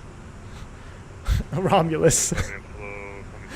But at least the 737 starts the descent automatically at TOD. Yeah, the Boeing is so automated, you don't have to start down. I love it when my plane just auto trims nose down for me. This one says, I meant in the Boeing you can tune any VOR and radio to follow it old school style. You can tune... Oh, so you mean, yeah, you can do VOR nav in the Boeing. Right, you can have it track the... You can do... loc track. Yeah, you can't do VOR track, so you would have to be in track mode. So you'd have you'd have Rose VOR up, and then what you would do is you would just go to track mode over here, and then you could just fly the exact track. So it's similar, but no, it's not automatically doing it for you.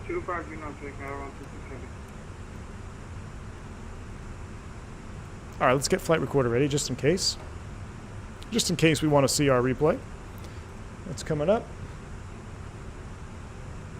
1081, that's forward speed to hammer and then public speed. Approach is on. MSP, nobody there. Good deal. All right. Flight recorder is ready. 507, sliding 340.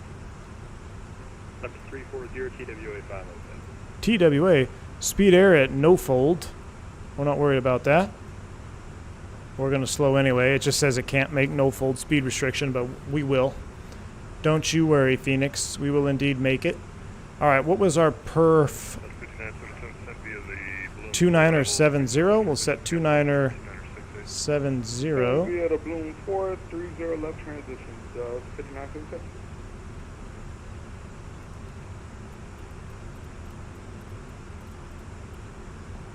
Oh, let's get out of standard. Speedbird into MSP. Speedbird.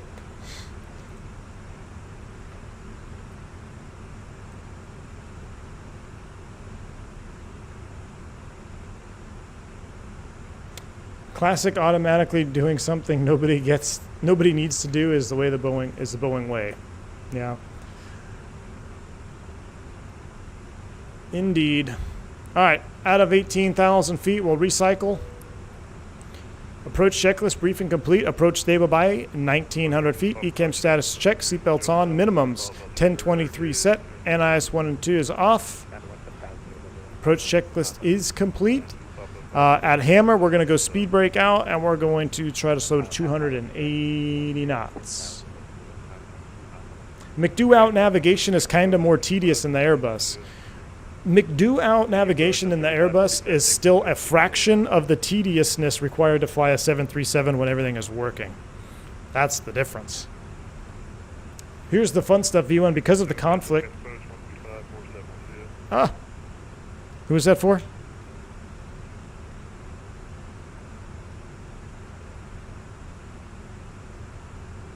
I think that was for us. Minneapolis Center, number 1 Alpha Bravo with you at 7,000. All right, spoid brake. No problem, Minneapolis below the altimeter 968. 968, thank you. I think it was for us. We'll see. Because of conflict, a suspected GPS frequency tampering, there are reports that the Russian government is reactivating their old VLF nav system, Omega. Really? Wow. That's pretty wild. On the ground, look cross clear. Speed back. All right. Speed brake stowed. 1081, contacting approach 13547. Approach accuracy with you. I think we missed a frequency change, but we'll hang tight. 3941. All right, 280 knots. We're there. 280. The next one is. He's getting quieter. No fold at 250 knots. We are looking good. Thank you, Cody. I'm glad you enjoyed that King Air stream, man. It was a lot of fun. I had a lot of fun doing it, man. I had a lot of fun doing that King Air stream. Wow, look at all the smoke. Look at all the smoke and fumes. Look at that. That is pretty neat. Wow, so this is what I can expect tomorrow.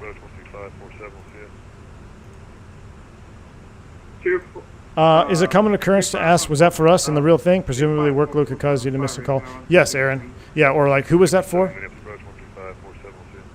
Like I said, who was that for? 13547, thanks very much. All right, Speedbird's behind us, so I know we should be over then. Good. Leveling 10,000, 250 knots. Little spoiled brake. Fair wings 1081 to mend altitude, just descend and maintain 10,000.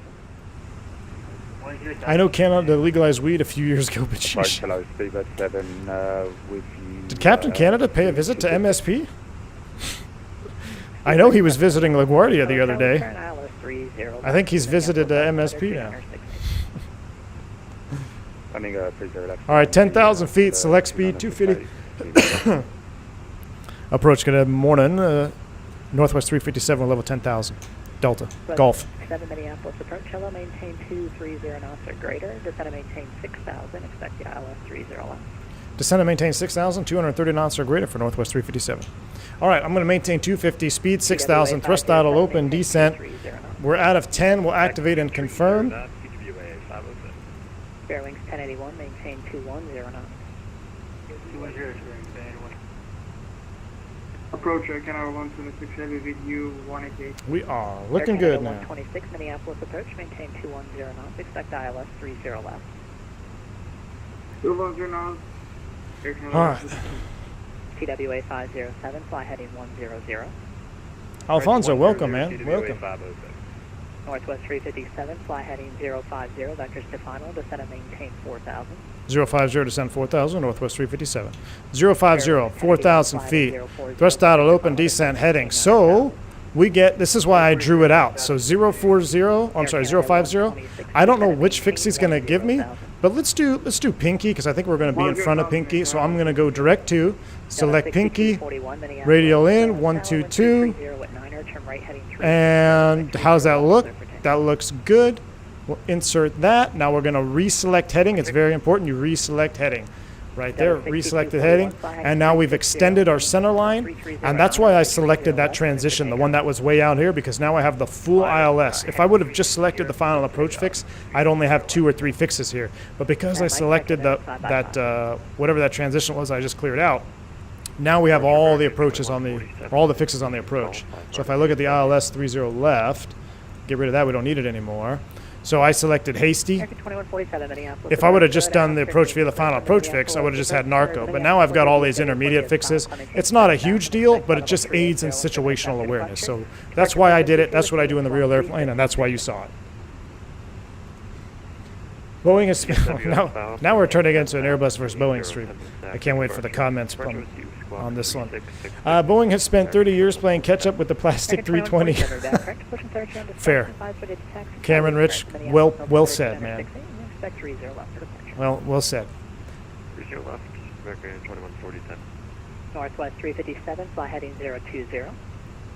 020, Northwest 357. All right, that to me sounds like we are going to get vectored in pretty darn tight. So I'm going to hustle down. We're going to go open descent now. We're 1,000 to go. Just about. 020. So now we're going to be, looks like inside a pig's eye. So if you want to be technically correct, you could just come down here, go ABES now, radial in, insert that. And now I'll reselect heading again.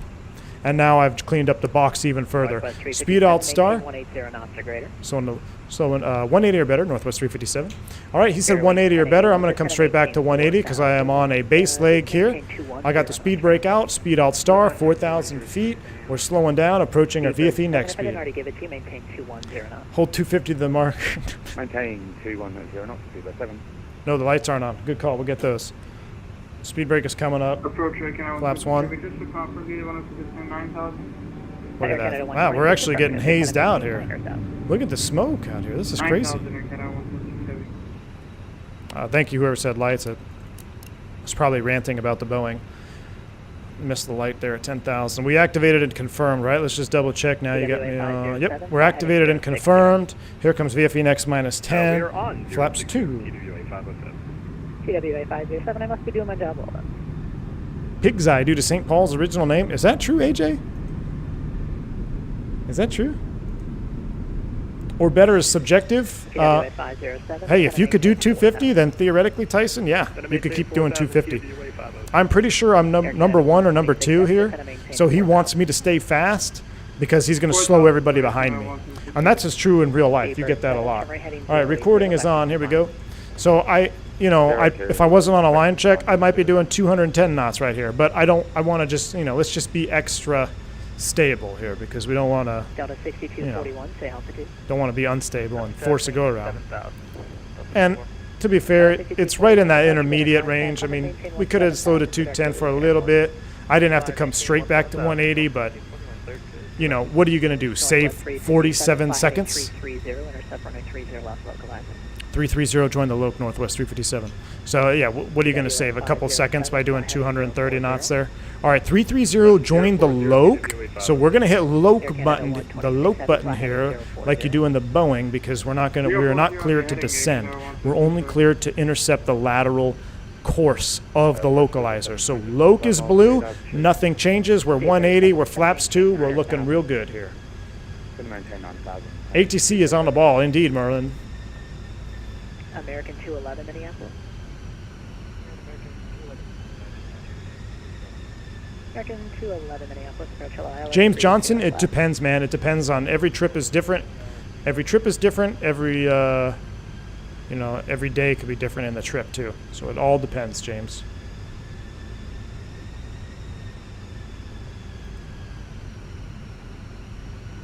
All right, we are 4,000 still. We're all going to join the Loke. We're looking good. Recording is on.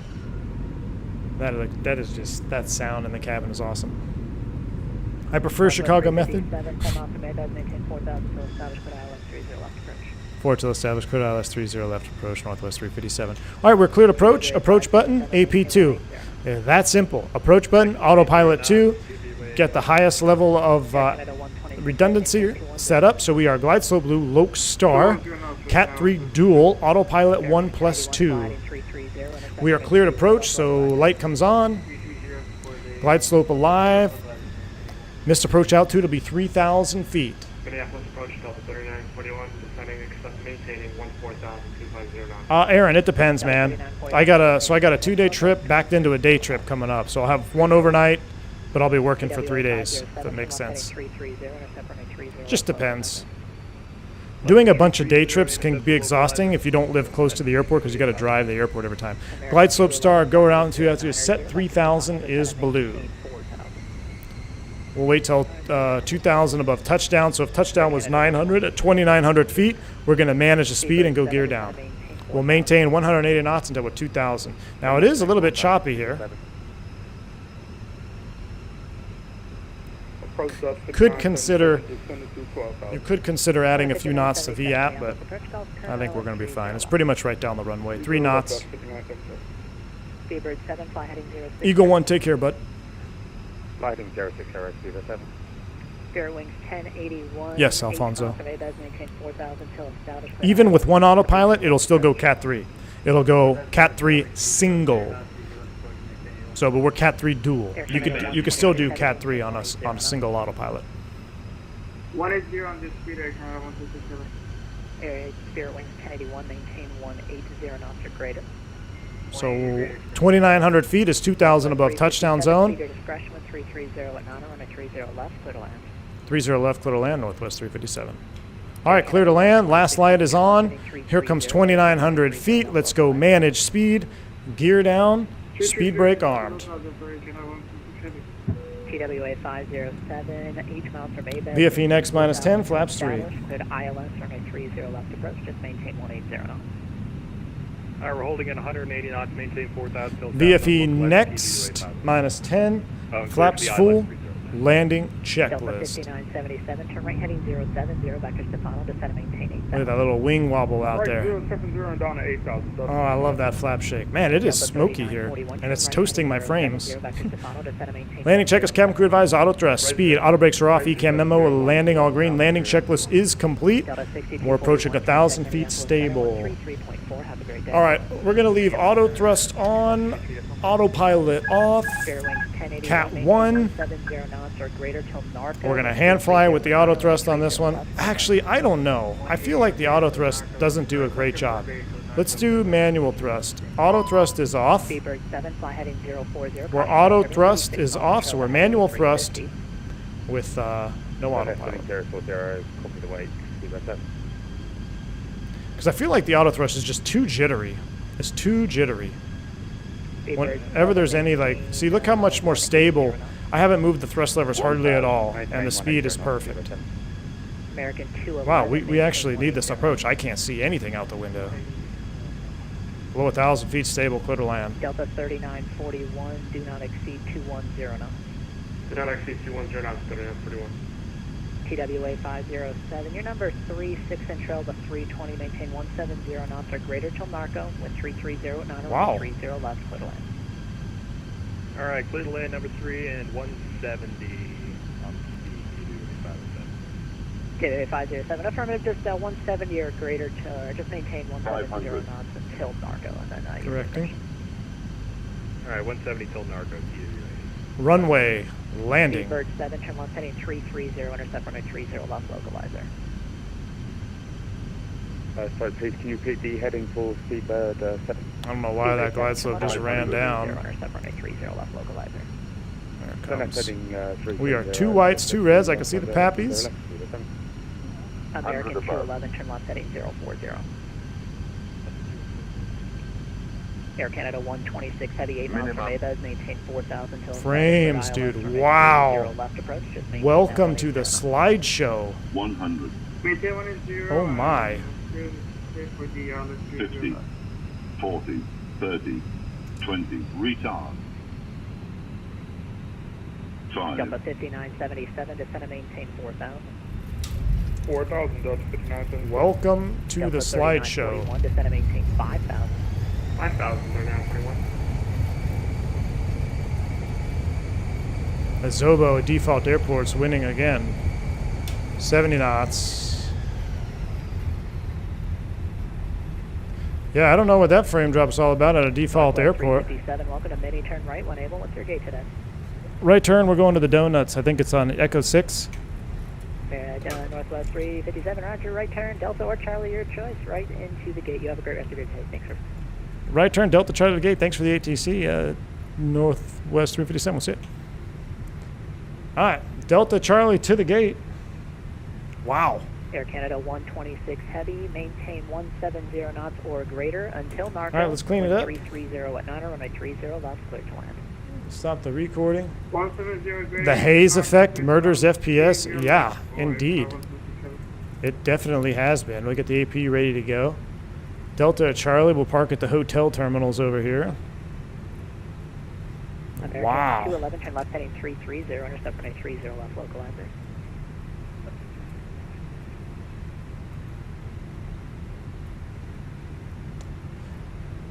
$40.90 when? Shh, secrets. Can't tell you. Can't tell you when. Yeah, we actually needed the ILS on that one. All right, so I think we said we're going to go in here. Maintain 180 knots. Let's go ahead and get the APU primed up. After landing checklist is completed. Delta 3941, maintain 180 knots. Oh, E5, not E6. My bad. So E5 is on this side. Thank you, AJ. The haze effect, yeah.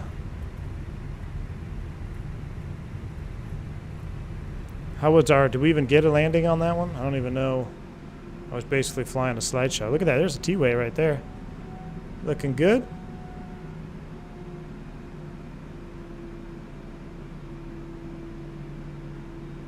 I love the little Northwest logo on the wingtip fence. Maintain 4,000 until established. Cleared ILS, runway 30 left approach. Maintain 180 knots. 171? Maintain Alright. 4,000. That's not too bad. I'm not sure where E6 is, but I just want to end this slideshow, so we're going to take this next one right here. 5977. We'll go taxi light off, safety zone is clear, commence parking at the hotel. 330, the intercept 30 left low, we got 5977. Fair Wings 1081, welcome to Mini, right turn as you're able, what's your gate today? Fair Wings 1081, right turn Delta or Charlie, your choice. Oh yeah, that lineup is going to be spicy. Look at that. Couldn't have put it more on the line. Oh, they were drifting. It was more on the line, I swear. And Fair Wings 1081, get this taxi straight in. We have no marshaller, so we will... Delta 3941, Ooh, perfect. If I don't say so myself. We have our engine cooldown. We do have our engine cooldown, so let's go ahead and secure number 2. Seatbelt sign. APU is available. Secure engine 1. Bradley, I sure hope so. No, Dub, this is not. There is no airport for MSFS in for a for MSP. There we go. Welcome to Mini, y'all. We're not going to do a full-blown D-plane because it's 3:41. I need to get out of here. So we are going to close the poll. Wow, the poll ended as a yay. I'm disappointed in y'all. All right, we're going to go replay cam. We're going to do this. We're going to go ahead and disconnect from Vatical Sim. We are going to do a reset with dismiss you. We'll go settings just to go to the other settings page because I can never find sim settings. But when I click on settings, it's not settings for sim settings. Then we'll go panel states and we'll do ready, activate, put these into start mode. I think flaps were about position 2. We'll get our lights on.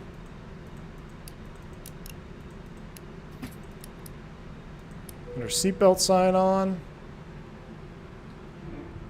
And let's see how we did. Maze, you missed the entire thing. But it was quite framey on the way in, that's for sure. I'm going to speed it forward a little bit.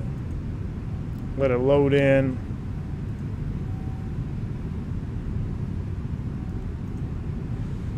We'll see how we did here.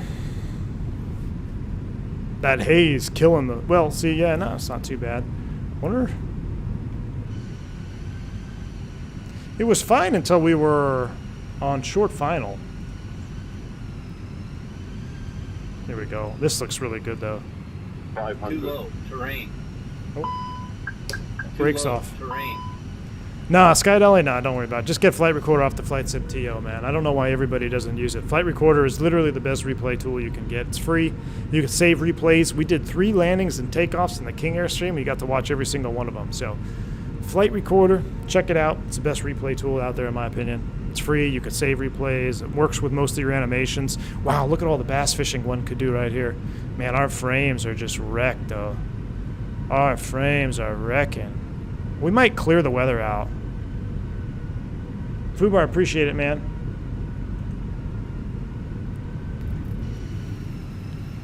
Oh, yeah.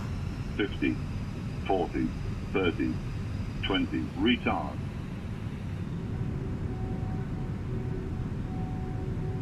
A little bit of a float, but I feel like we set her down just right.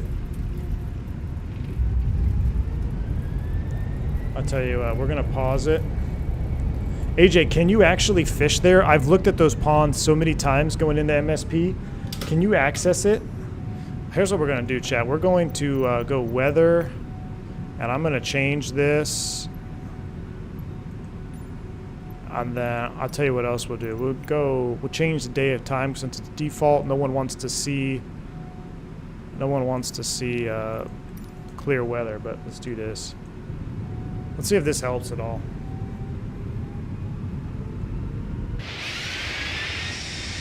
Already feels better. Oh, there we go. Look at that. I've landed at MSP at sunset, and it's absolutely miserable. You are staring into the sun. You literally are staring into a ball of fire on the approach. All right, we'll watch one more touchdown. We'll go over this lake, and then we'll get sail, and then we'll get out of here. Fort Snelling State Park. Awesome. No motorboats. Okay. Good deal. I always look down there, I'm like, man, I wish I could just 500. Go throw a lure in there. Could try switching up. Yeah, that's what I did, Kiro. Let's see how the frames are on this one. Look at MSP skyline in the background. Not bad. Flight Dispatch, the Speedbird, thank you so much for the support, man. Enjoyed flying along. Always hear I love hearing the Speedbird. Love hearing the Speedbird, man. Thank you for the support. Thank you for flying along. Glad you had a good time. Man, maybe it's just MSP. No, this definitely seems better. Definitely seems better.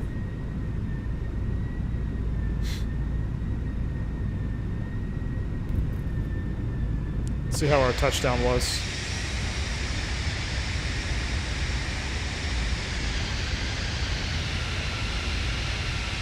Oh, what? Oh, yeah. Hold on. Hold on. That looked pretty good. Airport looks like poop, but the atmospherics are incredible. Yeah, they are, man. The airport, just default MSP. I'm really surprised we don't have a better MSP here. I guess Flightbeam said they're doing it. There we go. Let the airport disappear. It looks better without an airport there. Let's see how our touchdown was.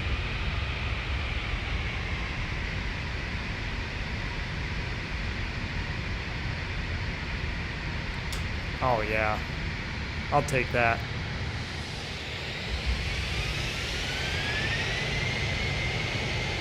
I will take it. All right, y'all. I'm going to leave you with this one. With that, we are going to be wrapped up. And I am going to get out of here. Did not miss the touchdown zone. No way. No way, man. We even got off before the intersection. We missed the marker, the aiming marker, but we did not miss the touchdown zone. Definitely first third of the runway. All right. Ladies and gentlemen, thank you so much for a wonderful line check prep stream. I hope you guys enjoyed the fire hose of explanation and talking, especially trying to get off the gate there early on.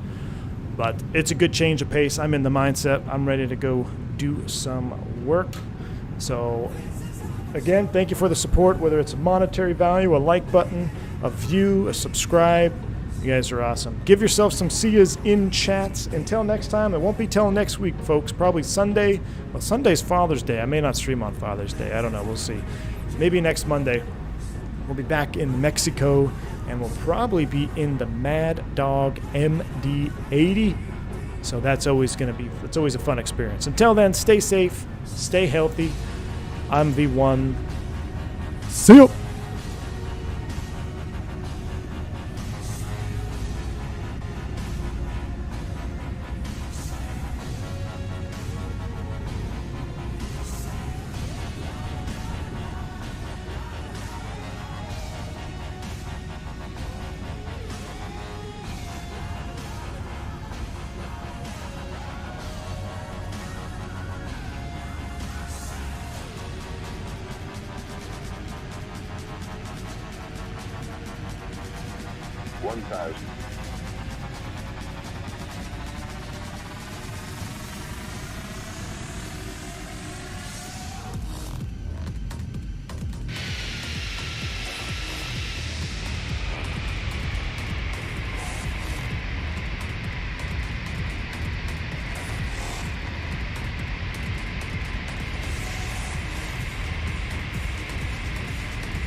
500.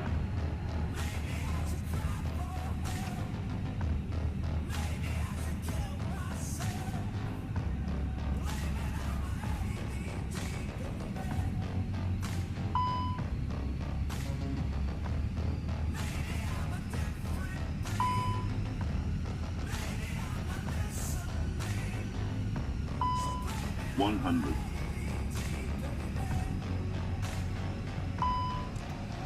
40.